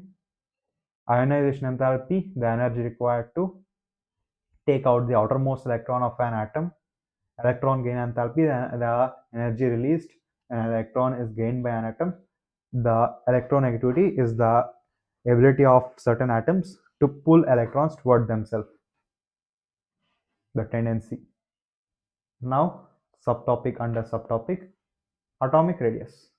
You can very well imagine that finding the size of an atom is a lot more complicated than measuring the radius of a ball. Do you know why? Firstly, because the size of an atom is 1.2 angstrom, that is very minute, 1.2 into 10 power minus 10 meter in radius, is very small. Secondly, since the electron could surround the atom, does not have a sharp boundary. Okay, surrounding the nucleus will be the electron cloud, and this electron cloud does not have a perfectly spherical or sharp boundary. The determination of atomic size cannot be precise. In other words, there is no practical way by which the size of an individual atom can be measured. However, an estimate of the atomic size can be made by knowing the distance between the atoms in a combined state, distance between the atom in the combined state. One practical approach to estimate the size of an atom of a non-metallic element is to measure the distance between two atoms when they are bound together by a single bond in a covalent molecule, and from this value, the covalent radius of the element can be calculated. For example, bond distance in the chlorine molecule Cl2 is 198, and half this distance, 99 pm picometer, is taken as the atomic radius of chlorine.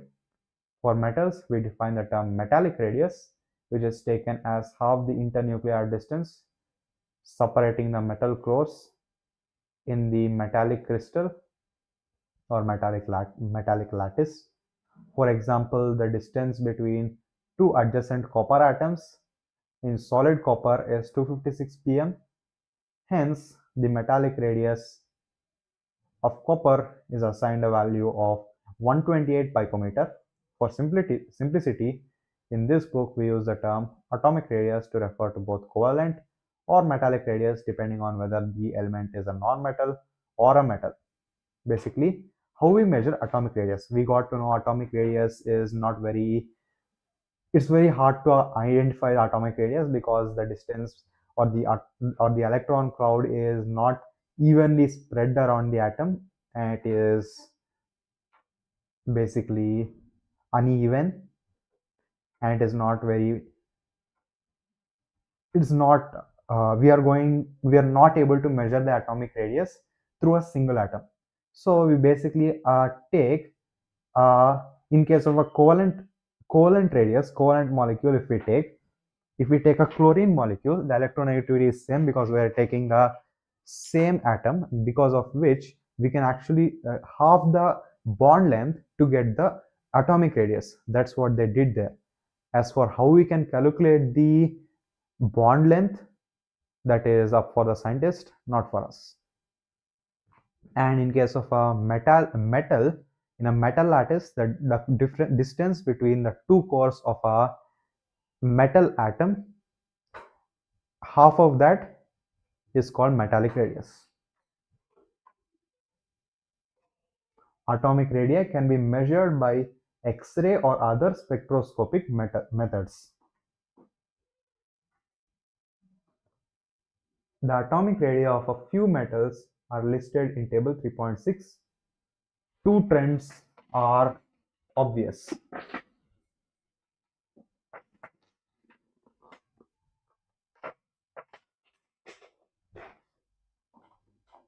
Okay, if we see here atomic radii in picometer across the periods, as we go from left to right, from lithium to fluorine, the atomic radii is rapidly decreasing. Same for sodium 186 to chlorine 99, a rapid decrease. This is very obvious to see. And as we go down from, that is the first thing, and a second observation is as we go from lithium to sodium, the atomic radius has a drastic increase. Same for beryllium, magnesium.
Okay, it seems my microphone was out of charge.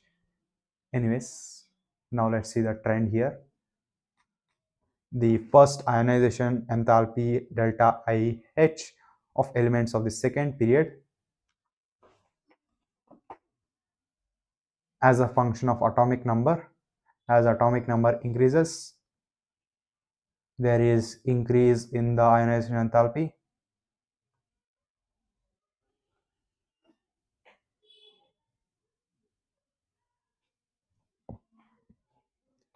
This is for ionization enthalpy of alkaline metals as a function of Z. This is alkaline metals.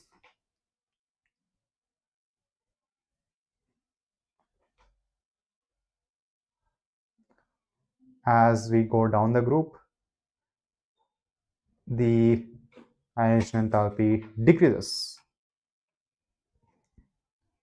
This is variation of first ionization enthalpy delta H with atomic number for elements from first to 60, with the highest being helium, neon, argon, krypton, xenon being noble gases, and the least being alkali metals, as we expected. And there is a slight rise as we go from left to right of the periodic table.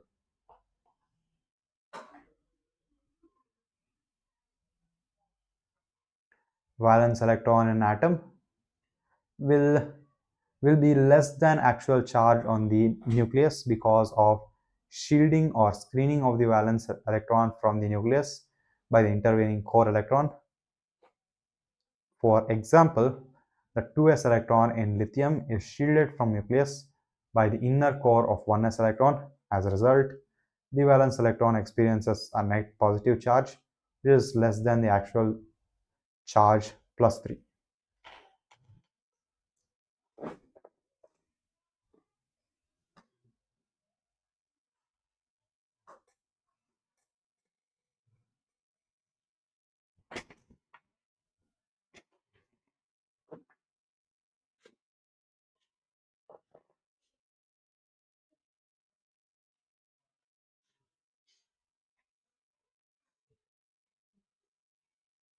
Okay, they're saying the valence electron in an atom will be less than the actual charge on the atom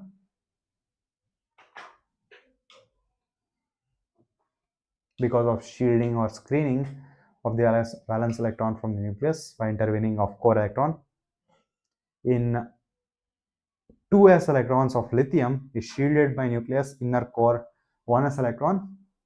Because of that, the valence electron experiences a net positive charge, which is less than the actual charge. In general, shielding is effective when the orbitals of the inner shell are completely filled. This situation occurs in case of alkali metals, which have single outermost ns electron.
Okay, then let's continue.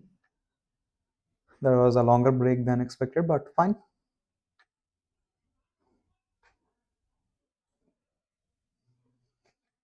What they mean by this valence electron in an atom will be having an attraction force due to the much less than the actual charge of the nucleus because of the shielding or screening of the valence electron from the nucleus by the intervening core electrons.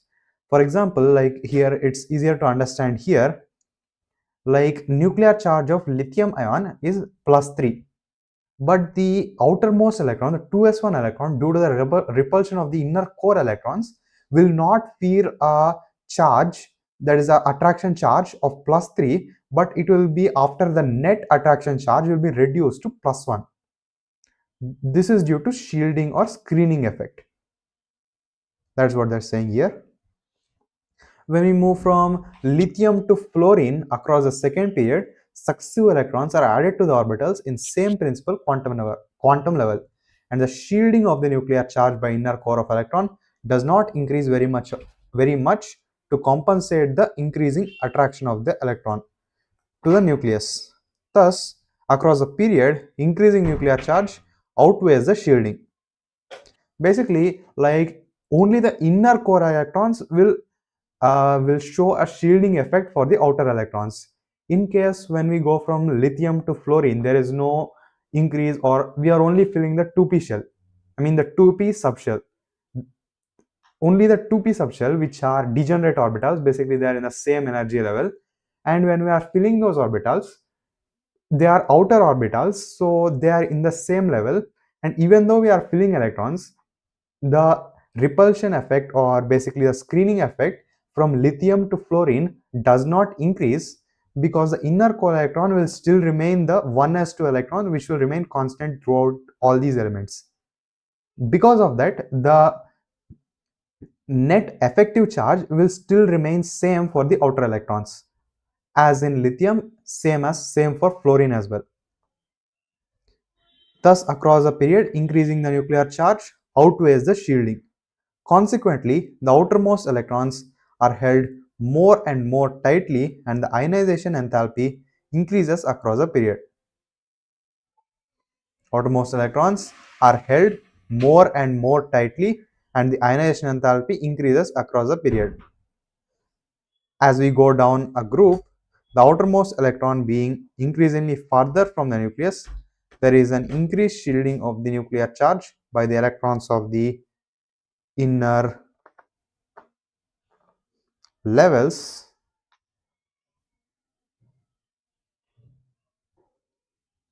In this case, increase in shielding outweighs the increasing nuclear charge, and removal of the outermost electron requires less energy down a group.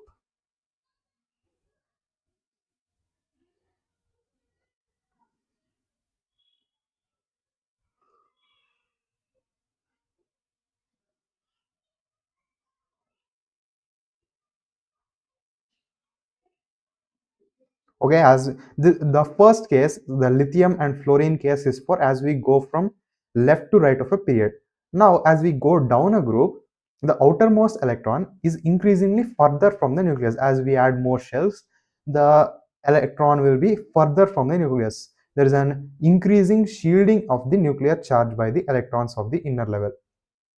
Now, the inner core electrons, there will be more core electrons, and they will shield the nuclear charge of the outer electrons. In this case, increase in shielding outweighs the increasing nuclear charge, and the removal of their outermost electron requires less energy down a group. Because the outermost shell, more screening effect, less energy to remove the outermost electron, and the energy decreases down a group.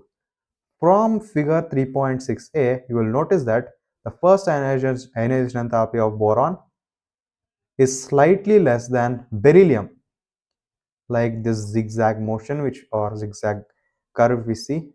Beryllium small, like boron smaller than beryllium, oxygen smaller than nitrogen, and here as well many of the zigzags. Why does that happen? Even though the former has a greater nuclear charge, when we consider the same principal quantum level, an s electron is attracted to nucleus more than a p electron. In beryllium, the electron removed during the ionization is an s electron, whereas the electron removed during ionization of boron is a p electron. Okay, s electron are basically the shape of s orbital is basically circular or spherical in shape, whereas the p orbital is a dumbbell shaped orbital. And because of this arrangement of the or the configuration of the orbitals, the s orbital has the most electronegativity and is more closer to the nucleus, and also it it is the electrons in the s orbital are more attracted to the nucleus compared to other orbitals. In case of boron, the electron is removed from an s orbital. I mean, in case of beryllium, the electron is removed from 2s2 orbital. But in case of beryllium, it is removed from 2p1 orbital. We know that p orbital electrons are less attracted towards the nucleus. Because of that, the energy of boron, the first ionization enthalpy of boron, is slightly less than the basically beryllium. The penetration of a 2s electron to the nucleus is more than that of a 2p electron. Hence, 2p electron of boron. And one more reason is it is more shielded. The 2p orbital is more shielded from the nucleus by the inner core of the electrons. That is why there is less attraction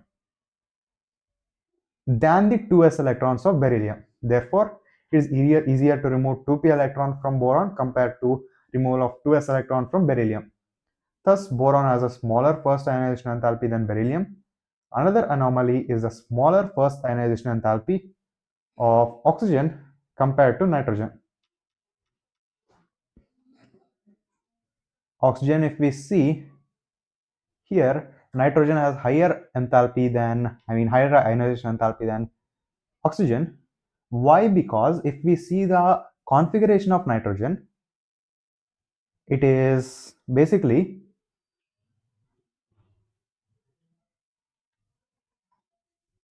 not 3p, it is 2p3 configuration. Whereas oxygen, nitrogen is 2p3 configuration and oxygen is 2p4 configuration.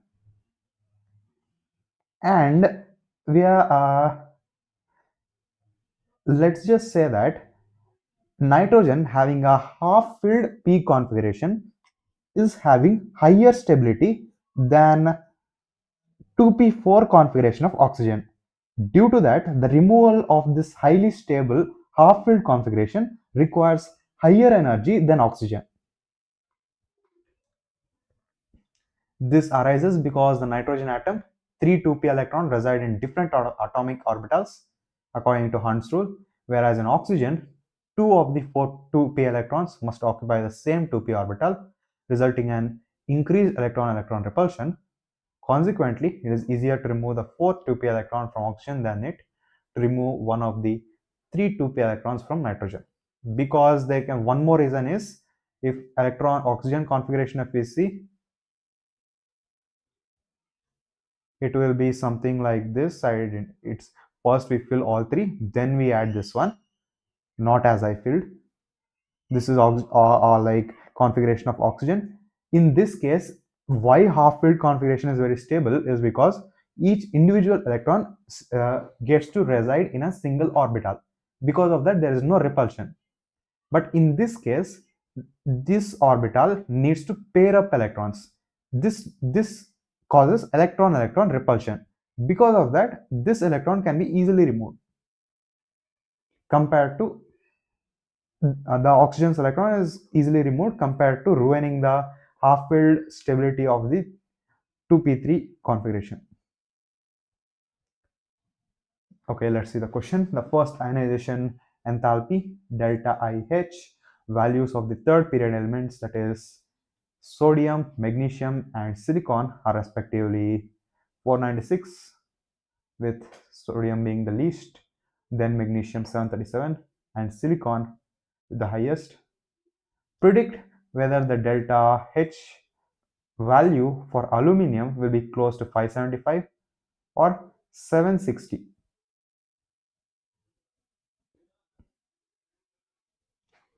Okay, we need to see the electron configuration for that. Magnesium, if we see, it has a configuration of Ns2, and aluminum has a configuration of, I think, Ns2 Np1,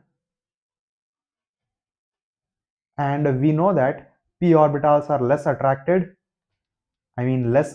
by the nucleus compared to s orbitals because of electron shielding,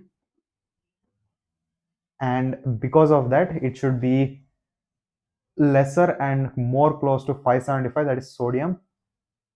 This is the same reason beryllium had higher enthalpy than boron.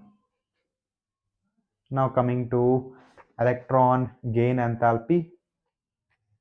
When an electron is added to a neutral gaseous atom to convert it into a negative ion, the enthalpy change accompanying the process is defined as the electron gain enthalpy. It does not solely mean the energy released, it is a change in enthalpy of the system that is called as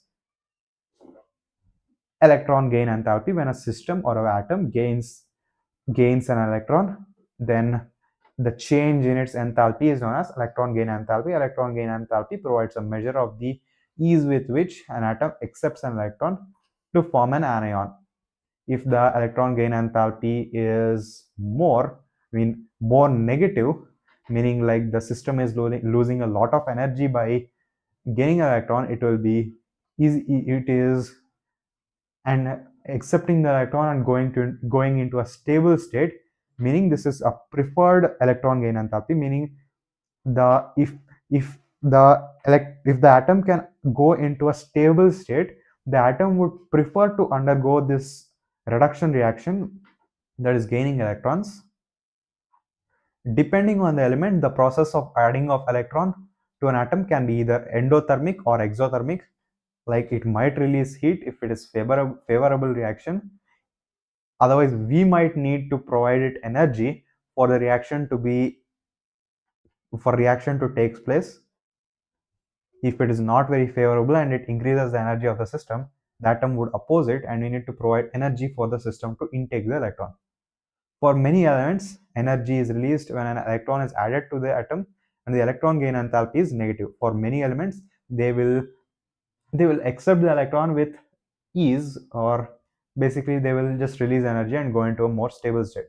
For example, group 17 elements, the halogens, have very high negative electron gain enthalpy because they can attain stable noble gas configuration by picking up an electron.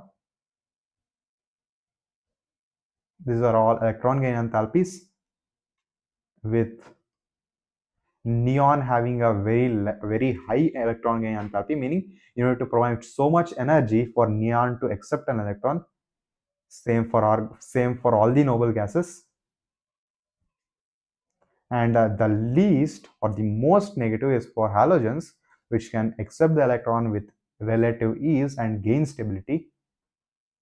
It is the same for these guys here.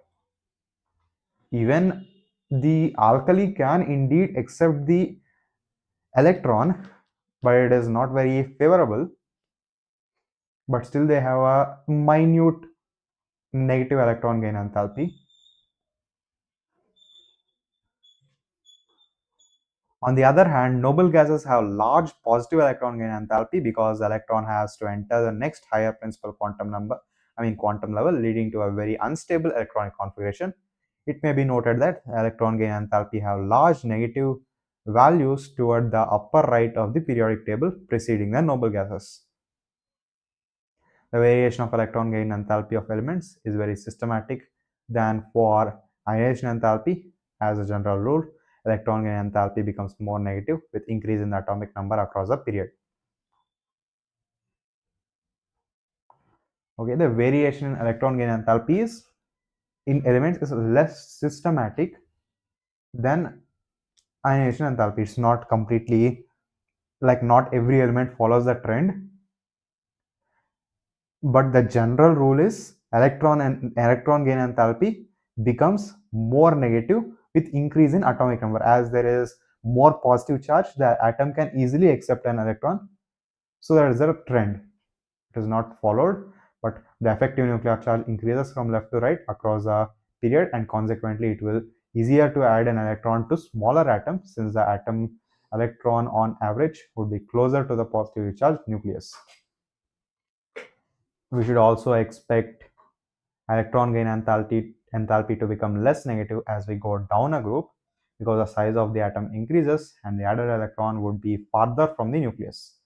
This is generally the case. However, electron gain enthalpy of oxygen or fluorine is less negative than that of succeeding element.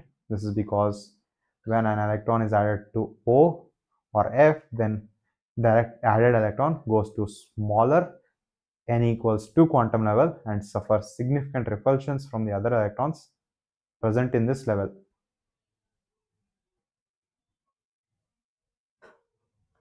For n equals 3, that is the principal quantum number 3 level, sulfur or chlorine, the added electron occupies a larger region of space and the electron repulsion is much less.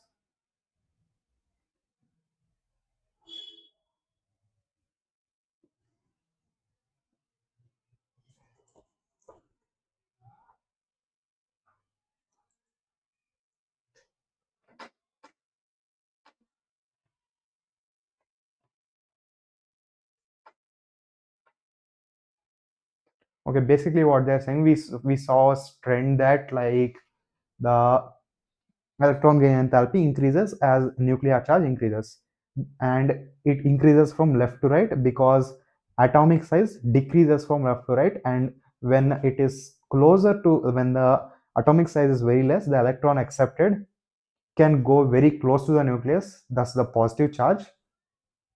And that is the reason as the electron gain enthalpy should become more and more negative as we go from left to right, and it should generally, in the case, it should decrease as we go from top to bottom of the group, because like as we go from top to bottom, the distance from the nuclear to the outermost shell increases, and because of that the effective nuclear charge decreases, and the electron, I mean the atom, cannot so easily accept the electron, so easily accept the electron, and that is generally the case. But in case of oxygen and fluorine, they have lower or less electronegativity, I mean electron gain enthalpy, compared to chlorine, which is below fluorine, and sulfur below oxygen, because when the electron is gained by oxygen or fluorine, they go into a less energy shell, which is kind of filled with electrons or very congested, we can say. Because of that, there will be very high electron repulsion, and that is not very favorable for accepting electron. But whereas the chlorine and sulfur have larger space in the third quantum level where the electron resides, and they can easily accept.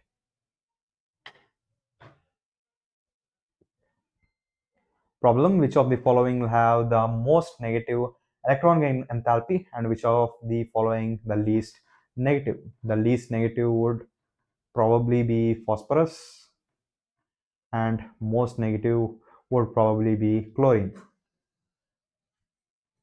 Electron gain enthalpy generally becomes more negative across a period as we move from left to right within a group. Electron gain enthalpy becomes less negative down a group. However, adding an electron to the 2p orbital leads to greater repulsion than an electron to larger 3p orbital. Hence, element with the most negative electron gain enthalpy is chlorine, as I said. The one with the least negative electron gain enthalpy is phosphorus, as I said. Now,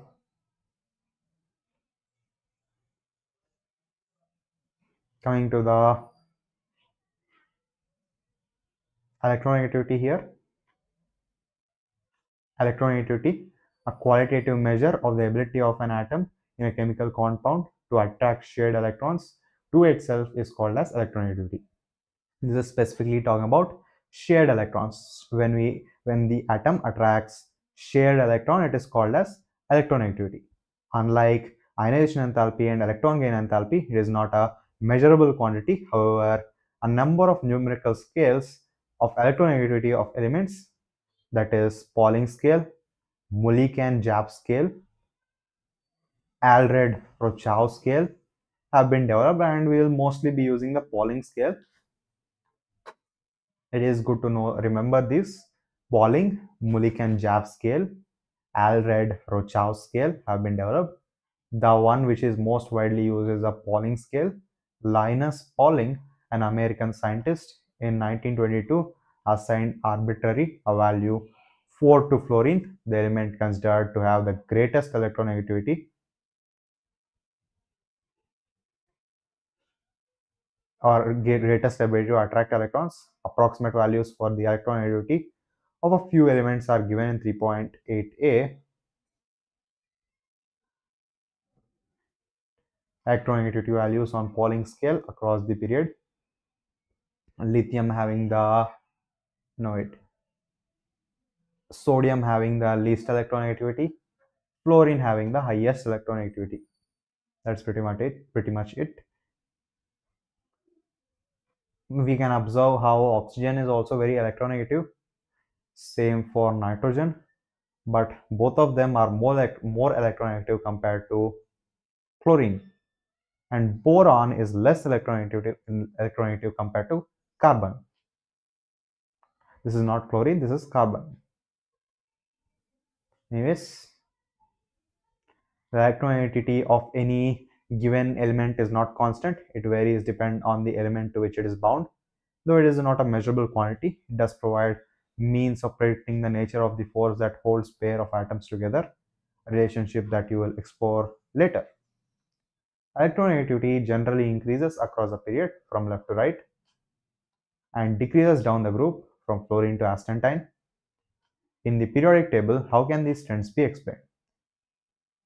Can the electronegativity be related to atomic radii, which is tend to decrease across each period from left to right, but increase down the group? The attraction between the outer or valence electrons and the nucleus increases as the atomic radius decreases in a period. The electronegativity also increases. As we go from left to right, atomic radius decreases and electronegativity increases. As we go from top to bottom of a group, electronegativity decreases, and because atomic size increases. On the same account, electronegativity values decrease with increase in atomic radius down a group. The trend is similar to that of ionization enthalpy. Knowing the relationship between electronegativity and atomic radius, can you now visibly visualize the relationship between electronegativity and non-metallic properties? Non-metallic elements have strong tendency to gain electrons. Therefore, the electronegativity is directly related to non-metallic properties of elements. It can be further extended to say that electronegativity is inversely related to the metallic properties of elements. Higher the metallic property, higher the electropositivity, lower the electronegativity. The opposite of electronegativity is electropositivity, and it is seen in metals. Electronegativity is seen in non-metals. As a non-metallic property increases in an element, the electronegativity also increases. As metallic property increases, electronegativity decreases, electropositivity increases. Thus, the increase in electronegativity across a period is accompanied by an increase in non-metallic properties or decrease in metallic properties of elements. Similarly, decrease in electronegativity down a group is accompanied by a decrease in non-metallic properties or increase in metallic properties of elements. All these periodic trends are summarized in this figure here. This is before that, electronegativity values on Pauling scale down a family, it decreases down the scale with cesium having the least and lithium having the highest, and here fluorine having the highest and astatine having the least. Now coming back to the table here, the periodic trends of elements in a periodic table. which increase as we go, which let's just check what will increase as we go from left to right of a periodic table. Electron gain enthalpy will increase as we go from, or it will become more negative as we go from left to right of a periodic table. Ionization enthalpy will increase as we go from left to right of a periodic table. Electronegativity will increase as we go from left to right of a periodic table, and atomic radius will decrease as we go from left to right of a periodic table. Now top to bottom, atomic radius will decrease as we go, increase as we go from top to bottom. Electronegativity will decrease as we go from top to bottom. Ionization enthalpy will decrease as we go from top to bottom. Electron gain enthalpy will also decrease or will become more positive as we go from top to bottom. Now the second subtopic is periodic trends in chemical properties. Most of the trends in chemical properties of elements such as diagonal, wait a second, I think we missed something here. Okay, we missed non-metallic character increases as we go from this corner to this corner, and metallic character increases as we go from this corner to this corner. Okay. Most of the trends in chemical properties of elements such as diagonal relationships, inert pair effect, effects of lanthanoid contraction, etc. will be dealt with along the discussion of each group in later units. In this section, we shall study the periodicity of the valence state shown by elements and the anomalous properties of second period elements. Periodicity of valence or oxidation state. The valence is the most characteristic property of the elements and can be understood in terms of their electronic configurations. The valence of representative elements is usually equal to the number of electrons in the outermost orbitals, or equal to 8 minus the number of outermost electrons shown below. Okay, we are talking about valency or oxidation state. Generally, this valency is a property which is equal to the total number of outermost electron in the shell, or 8 minus the total number of electron present in the outermost shell.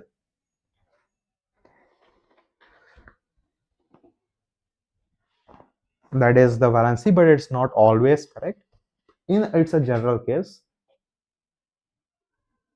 Nowadays, the term oxidation state is frequently used for valency. Consider the two oxygen containing atom, that is OF2 and Na2O. The order of electronegativity of the three elements involved in these compounds are as follows.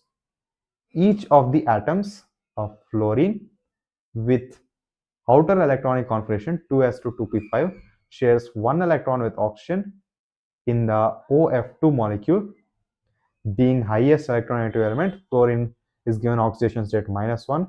Since there are two fluorine atoms in this molecule, oxygen with electronic configuration 2s2 2p4 shares two electrons with fluorine atoms and thereby exhibits oxidation state of +2.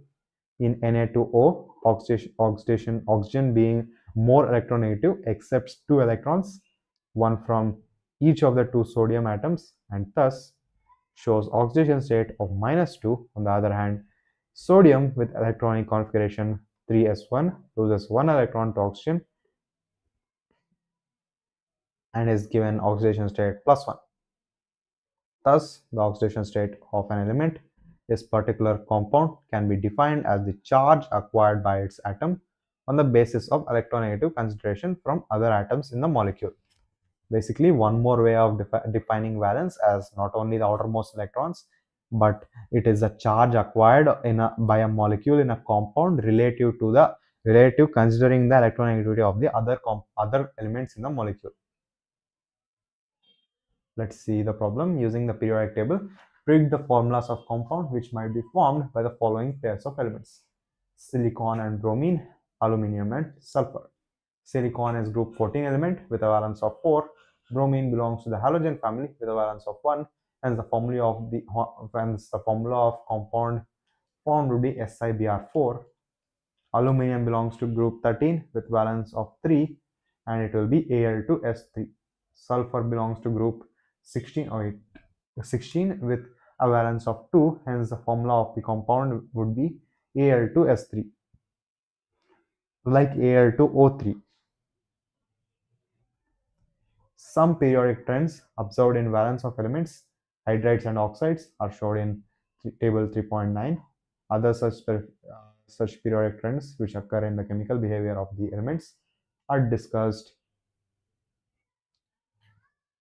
elsewhere in this book. There are many elements which exhibit variable valence. This particularly characteristic of transition elements and actinoids, which we shall study later.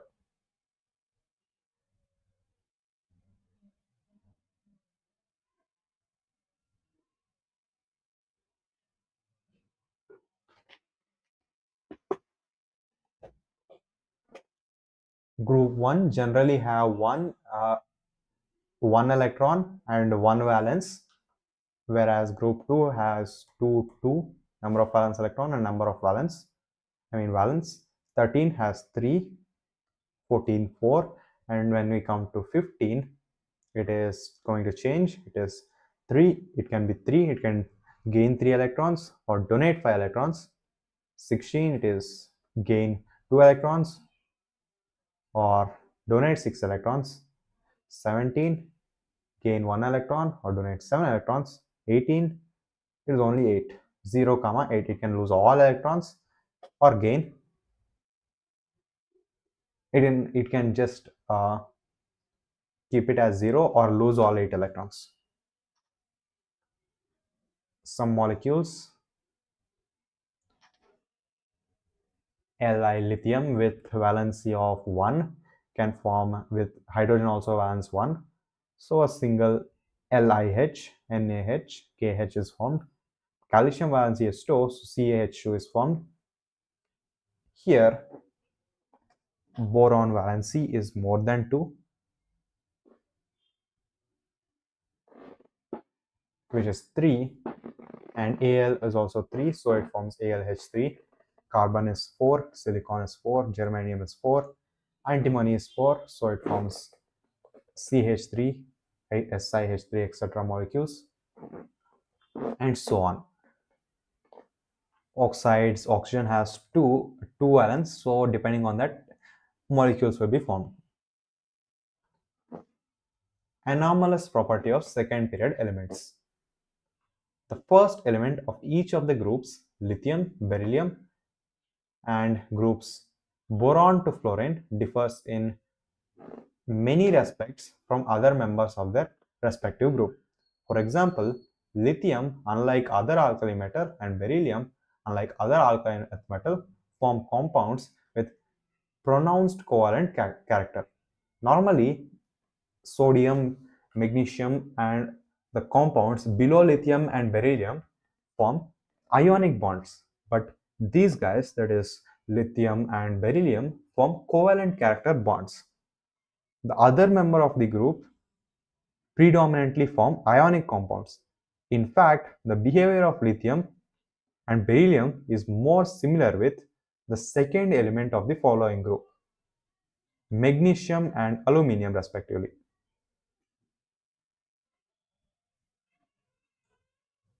This sort of similarity is referred to as diagonal relationship in the periodic properties, where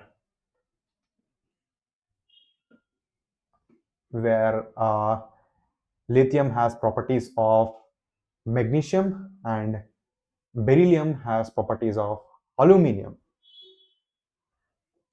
What are the reasons for different chemical behavior of the first member of the group of elements in the S and P blocks compared to that of subsequent members in the same group?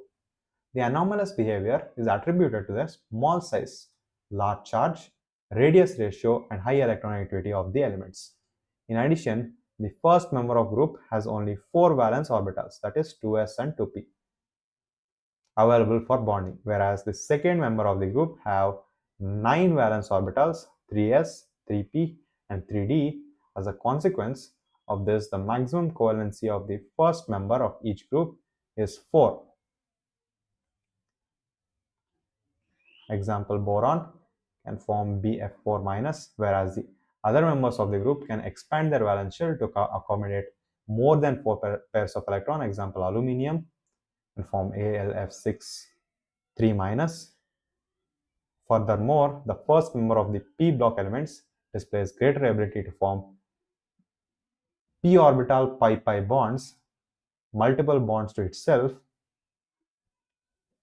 and the second period elements, etc., compared to subsequent members of the group. Basically, the first or the second period elements, what are the anomalies they show is they don't have 2D or orbitals. Like d orbitals, they do not have. They have only 4 orbitals for bonding.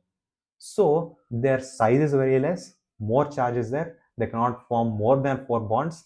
4 is the maximum they can form. And there is a property of catenation in terms of carbon, nitrogen, and with other elements, where carbon can form easier, displays greater ability to form p pi bonds, basically p orbital bonds to itself. That is an anomaly. Only two anomalies. First one is, or basically first one, a category of properties. 3 anomalies. First one is a category of properties: small size, large electronegativity, large charge, radius ratio, etc. are the categories which lead to anomaly. The anomaly is that they do not have d orbitals and can only form maximum 4 bonds. Next is they have higher ability to form p pi bonds, which is the ability of catenation. Property, metallic radius, lithium being the highest, sodium, beryllium, and increase as we go down the group. Ionic radius, lithium decrease, but it increases down the group. A problem are the oxidation state and covalency of aluminum in AlCl H2O5 2 plus same. This is actually a coordination compound, or basically a complex. If we want to calculate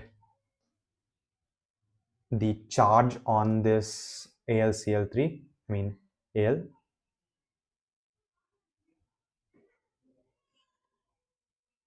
basically covalency is 6 because there are 6 atoms, 6 ligands, what we call here, are donating electrons to AlCl, aluminum. So covalency is 6, but charge is +3. How we calculate that we will study later in class 12 coordination compounds. Not really required. Coming to the third subtopic. So many subtopics. Okay, I think it's ending with this page being the last but not the least subtopic. Anyways, let's start. Periodic trends and chemical reactivity. We observed that periodic trends in certain fundamental properties such as atomic and ionic radii, ionization enthalpy, electron gain enthalpy, and valence. We know by now that periodicity is related to electronic configuration. That is, all chemical and physical properties are a manifestation of the electronic configuration of an element. Very important statement. All chemical and physical properties are a manifestation of the electronic configuration of elements. We shall now try to explore relationship between these fundamental properties of elements with their chemical reactivity. The atomic radii and ionic radii, as we know, generally decrease in a period from left to right due to, as a consequence, the ionization enthalpy is generally increase, more nuclear force, lesser radius, more ionization enthalpy, with some exceptions that are outlined in the previous sections. That is oxygen and the ionization enthalpy exception which we saw. The nitrogen was having more ionization enthalpy than oxygen because we are running the half-filled p orbital configuration, and beryllium had higher electronic, ionization enthalpy than boron, because we were removing a p orbital electron from boron, whereas we are removing an s orbital electron from beryllium, where s orbital electrons are attracted to the nucleus more than p orbital electrons. Become more negative, electron gain enthalpies become more negative across the period. In other words, the ionization enthalpy of the extreme left element in a period is the least, and the electron gain enthalpy of the element on the extreme right is the highest negative. Note, noble gases have completely filled shells, have rather positive electron gain enthalpy values. This results in high chemical reactivity at two extremes and the lowest in the center.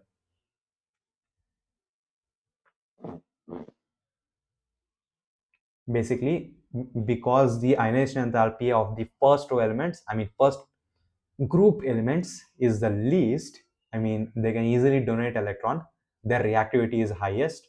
And coming to the halogens, they can easily gain an electron because they have the highest electron gain enthalpies, that is negative electron gain enthalpies. They can easily gain an electron, so they can also react very well. So at the extreme left end, that is alkali, and not the extreme right end. The extreme right end has these guys that are noble gases. But prior to that, that is halogens, these elements will show the highest reactivity. And as we go from the extreme ends to the middle, the reactivity will decrease. Thus, the maximum chemical reactivity at the extreme left, alkali metals, is exhibited by the loss of an electron leading to formation of a cation, and at the extreme right among halogens, shown by the gain of an electron forming an anion. This property can be related with the reducing and oxidizing power of the elements, which we will learn later in electrochemistry class 2. However, it can be directly related to the metallic and non-metallic character of elements. Thus, the metallic character of an element, which is highest at the extremely left, decreases, and the non-metallic character increases while moving from left to right across the period. The chemical reactivity of an element can be best shown by its reaction with oxygen and halogens. Hence, we shall consider the reaction of the elements with oxygen only. Elements on the two extremes of period easily combine with oxygen to form oxides. The normal oxide formed by the element on the extreme left is the most basic, that is Na2O. Basically, this is determining basicity.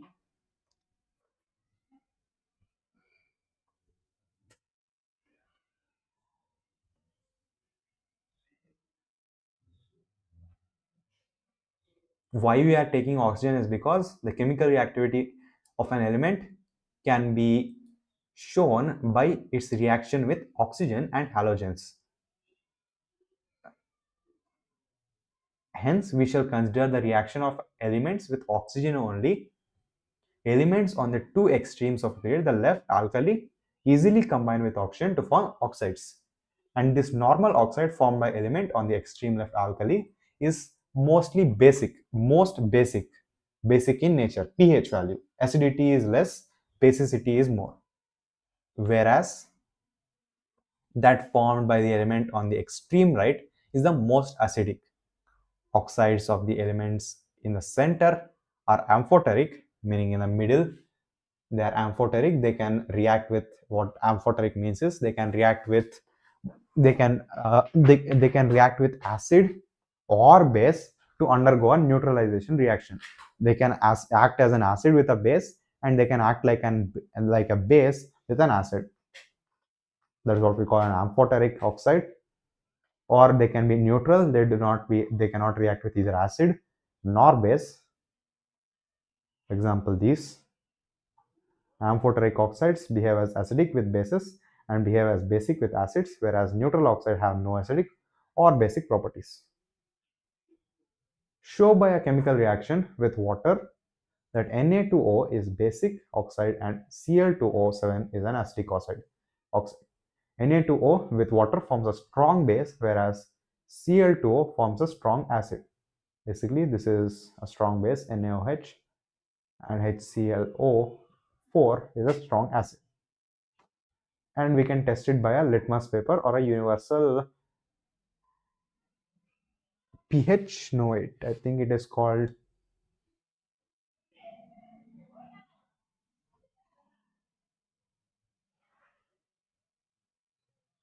I'll check it later. Among transition metals, 3D series, the change in atomic radii is much smaller as to compare to those representative elements across the period. This is due to lanthanide contraction. That is, I believe, not mentioned. The change in atomic radii is still smaller among inner transition metals 4F series. That is due to actinoid contraction. The ionization enthalpies are intermediate between those S and P block. As a consequence, they are less electropositive than group 1 and 2 metals. Their ionization enthalpy is more than the transition metals.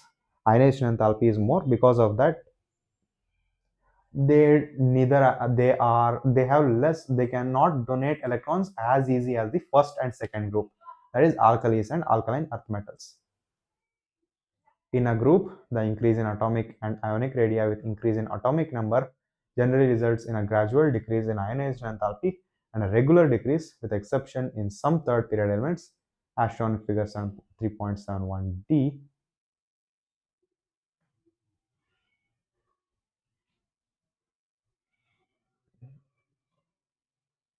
In electron gain enthalpies, okay,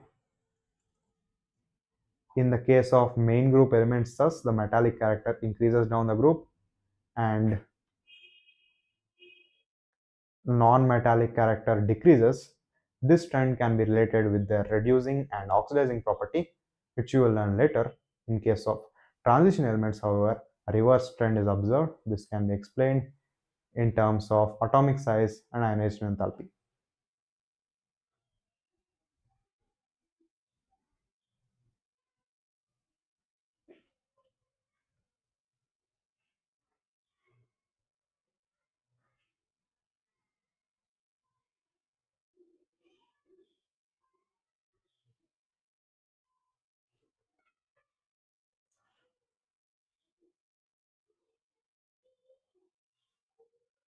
Okay, that's with that summary.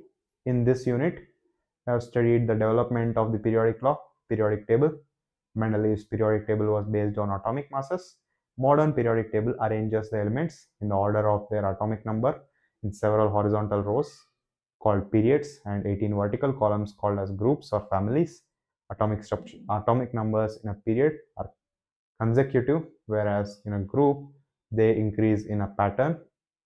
Elements of the same group have similar valence shell electronic configuration and therefore exhibit similar chemical properties. However, the elements of the same period have incrementally increasing number of electrons from left to right and hence therefore have different valencies. Four types of electrons can be recognized in the periodic table on the basis of their electronic configurations.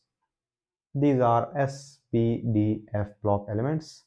Hydrogen with one electron in 1s orbital occupies a unique position in the periodic table. Metals comprise more than 78% of the known elements. Non-metals, which are located at the top of the periodic table, are less than 20 in number. The elements which lie at a border between metals and non-metals, showing both their properties, are called metalloids or semi-metals. Metallic character increases with increasing atomic number in a group, whereas decreases from left to right. In a period, the physical and chemical properties of elements vary periodically with their atomic numbers.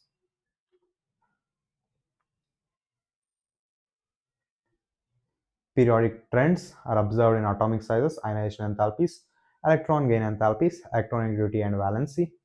The atomic radii decreases while going from left to right in a period and increases with atomic number in a group.